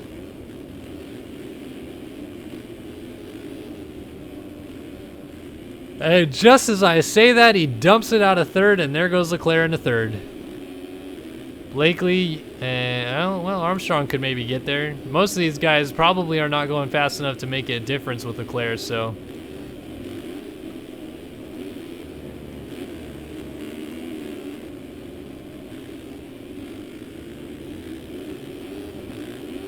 We shall see what happens there, though. Leclerc just so smooth, so steady, and so able to do lines that don't make sense. Like casing that little tabletop in the middle of the rhythm section, still able to triple after it. So strange. Let's do a versus PC run through the field. Brought to you by the fine folks at versuspc.com. Mullins, your leader. So he went through there. Here is second place, Colt Mitchell. We saw a couple lap riders go through. That is Hedge, a lap down. Turley, a lap down. Fresquez, a lap down. Schmidt, a lap down. And then your points leader, Leclerc, in third. Blakely on the 13 BPC ride is in fourth. Reed Young has slipped back to fifth for system decal. Sixth place is not Eagland. It is Cohenauer on the 30. Seventh, Cameron Lee on the 43. Eighth, Logan Leitzel on the 45. Holm on the 27 is ninth. And that was Armstrong on the 33, I believe, in 10th. Robert Wilson is 18th, a lap down. And there's Mullins, so that is a lap through the field. He is lapped up to 11th place.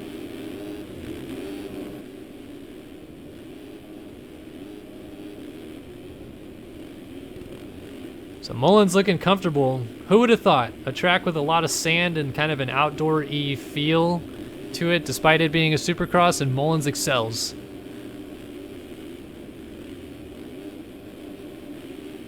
Can't wait to see how he does at Daytona, am I right? Mitchell, for what it's worth, has not necessarily let him go just yet. I mean, he's not close, but he is within distance of perhaps a fall-off crash for Mullins or something weird happening. Bigger problem for Mitchell, though, is if he crashes, Leclerc would probably get him. Right now, Mitchell's gaining 2 very crucial points back towards the championship right now to pull that gap from 11 to 9. So right now, your top 3 are in reverse order as they are in the championship.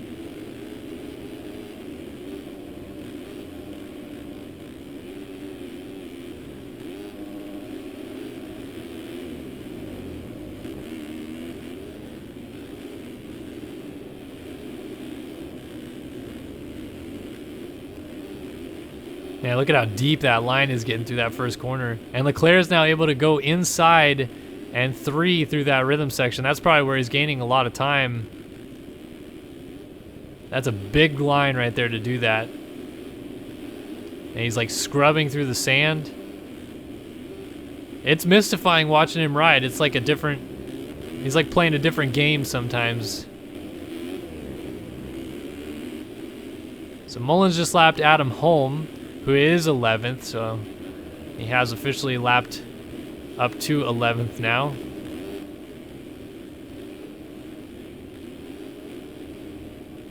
And his next guy he'd be lapping as Holm goes down. Oh man, Mitchell's...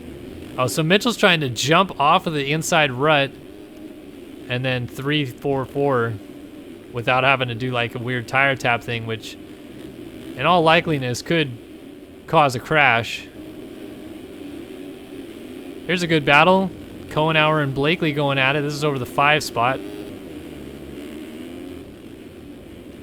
That is Fresquez getting up on the start straight there. No luck again for the defending champion, which so far this year he is winless. Oh, Blakely down. Got a hitch in that rhythm and still went for the quad. He is going to lose a spot to Leitzel. No, he will not. He got up before Leitzel got there, so interesting.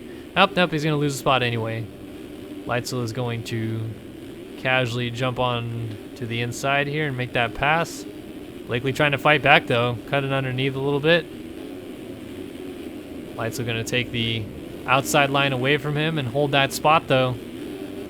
That's your battle for 7th. Ooh, Blakely with a saucy inside move, but lost a little bit of time because there's no rut there. Kind of surprised more people aren't trying that. You'd think if more people would go there, a rut would develop.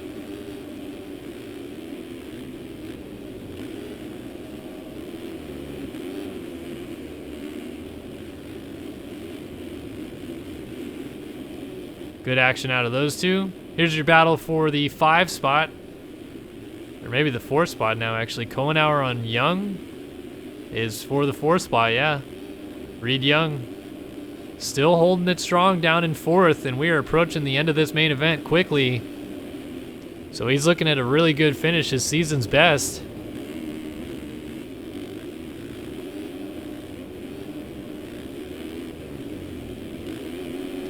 I didn't even realize, so Eagland actually is in this mix. For some reason, I thought he was a lap down because he was pulling out of the way when those guys are coming out of the tunnel, but I guess he's not. So he's in this mix. He's actually in 6th right now.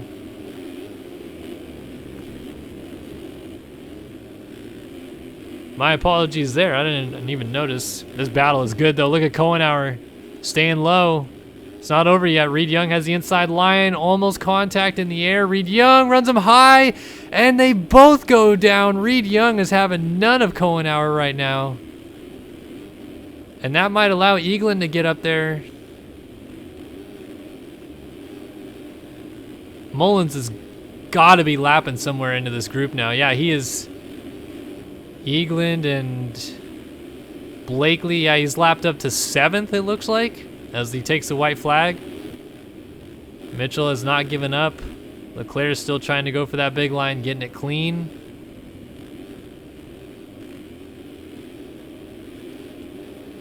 So for what it's worth, they're all going to kind of close up the points a little bit, little by little tonight. Mullins is going to gain 5 points in the championship towards Leclerc. He was 23 down. He will now be 18 down. And Mitchell will gain 2 points back towards Leclerc in the championship. He was 11 down. He will now be 9 down. So Mullins looking at being 18 down. Mitchell being 9 down will stay 2nd in the championship. But Leclerc will still leave here with the points lead. And he's got to breathe a sigh of relief for that as he was down in the first corner. But Jesse Mullins has come through, and he is about to pick up his 2nd win of 2018. It is Jesse Mullins, your winner tonight in Tampa. A very strong performance. Got that move done on Mitchell, and then Mitchell unfortunately fell, so it kind of ruined the battle they could have had. But Mitchell's still able to salvage 2nd, and like I said, gaining points in the championship towards Leclerc. Leclerc gonna pick up a 3rd here. Like I said, that's huge, despite being down in the first corner, to come through and get 3rd. Reed Young, looking at a season's best, but he's got Leitzel and Eagland still closing in on him. It is not over for those guys. Eagland goes for a, oh, Leitzel. Oh, I thought Leitzel was going to ride out of that. He almost rode over the back of Eagland in the air. So Reed Young, can kind of relax this one in.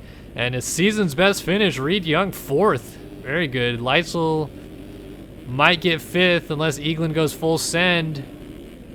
But yeah, Leitzel's going to hang on for 5th. Kohenauer already crossed in 7th, and cuts are in. And a whole lot of nothing changed. So that is going to do it for us tonight here on Start Your Systems TV. Jesse Mullins, your winner, ahead of Mitchell and Leclerc. Top 3 in points in reverse order tonight in Tampa. So that is round number 8 of MotoOption Supercross. I thank you all kindly so much for tuning in. Be sure to join us next week.